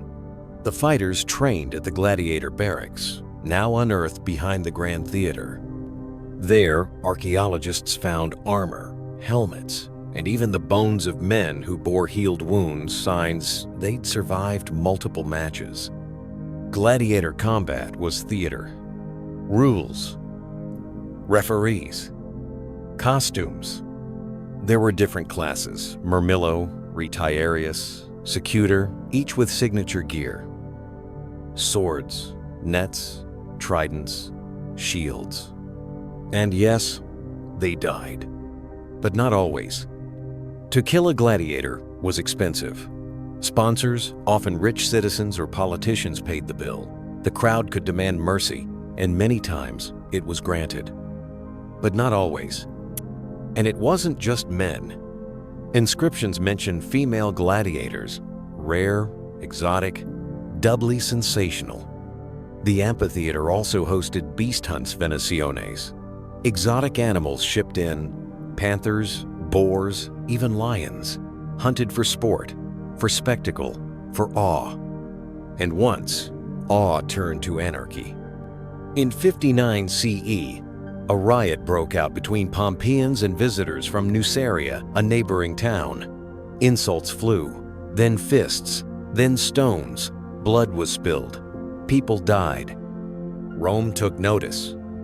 The historian Tacitus wrote that Emperor Nero banned all games in Pompeii for 10 years, a public humiliation. But the games resumed because Pompeii needed them. The amphitheater was more than sport. It was release, a place to shout what couldn't be said at home, to see death and walk away, to feel something primal. And they built it beautifully. Wide entrances, tiered seating, painted walls. One fresco shows an awning stretched overhead, decorated in red and white. Graffiti lists matchups like sports posters. Saturday, Flaccus versus Sickness. Sunday, Lions. The entrances even had names: the Gate of Life and the Gate of Death. You entered one way. You left, if you were lucky. And while the crowd watched, vendors shouted, wine, nuts, sausages, lentils. This wasn't silence. This was the roar of a city. But outside the arena, Pompeii had other passions: food, drink, indulgence. Because after the games, the crowd dispersed to eat in Thermopolia, ancient fast food joints, in homes, in taverns. Some even went to the brothels, where love was a transaction, but also a performance. It was a city with appetite, and nothing reflected that better than the graffiti. Scrawled on walls, scratched in shops, etched into temples, Pompeii spoke in scribbles. I was here. I slept with Julia. Fortunata loves Marcus. Life is short. Enjoy it. It's all still there. And all of it, the laughter, the fury, the flirting, the feasting, froze in one brutal instant. A moment we now reach. The final day. It started with a tremor. Not the first. Pompeii had been rattling for years. Cracks in walls, dogs barking, springs drying up. Some saw it as normal, others as a warning. No one knew it was a countdown. Then came the 24th of August, 79 CE. Mid-morning, the top of Mount Vesuvius vanished, blasted into the sky by a column of ash, gas, and molten rock, 17 miles high. The sun disappeared. The air turned black. The earth rumbled like a beast beneath stone feet. And in Pompeii, confusion, Some ran, others stayed. People climbed to rooftops, huddled in doorways, covered their mouths with cloth. It wasn't lava that came. It was pumice small, jagged stones that fell like hail, pelting roofs, smashing tiles, accumulating like snow. Hour by hour, it piled up. 1 foot, then 3, then 6. Roofs collapsed. Courtyards vanished. Light turned red. By nightfall, most of the city was buried under meters of stone. But the real horror hadn't arrived yet. Around midnight, Vesuvius changed its breath. The ash cloud collapsed. What fell next wasn't dust. It was death. Pyroclastic surges, waves of superheated gas and debris roared down the mountain at over 100 miles per hour, 1,000 degrees Fahrenheit. They didn't burn, they vaporized. Everything. The first surge hit Herculaneum, instantly carbonizing people, animals, even wood. Pompeii was spared briefly. But the second wave came before dawn, and it found the city. People in cellars suffocated. Those in open spaces collapsed mid-step, their poses frozen, their clothing scorched, their faces covered. Some clutched children, some held hands. One couple was found intertwined under a staircase, another still seated at a table. A dog chain had twisted itself into a spiral, teeth bared, eyes turned to cinders. By sunrise, Pompeii was gone. The city lay beneath 20 feet of ash and stone. And then, silence. No rescue, no rebuilding, no monuments. Pompeii disappeared. Over centuries, its name was forgotten. Its location guessed, then lost. Farmers plowed over fields that hid entire temples. A medieval canal sliced across what was once a street. Stones were robbed. Myths replaced memory. Until one day in the 18th century, a shovel struck painted wall, and the world shifted. Excavations began slow, clumsy, curious. Kings claimed statues. Nobles stole mosaics. Tourists chipped frescoes as souvenirs. But the layers peeled back. And what they revealed? Not myth at all. A city in motion. Shops mid-sale. Tables still set. Loaves of bread petrified in ovens. Graffiti left unfinished. People paused in their final gestures. This wasn't a snapshot. It was a symphony interrupted. And today, we walk through it. We peer into bedrooms, baths, bakeries.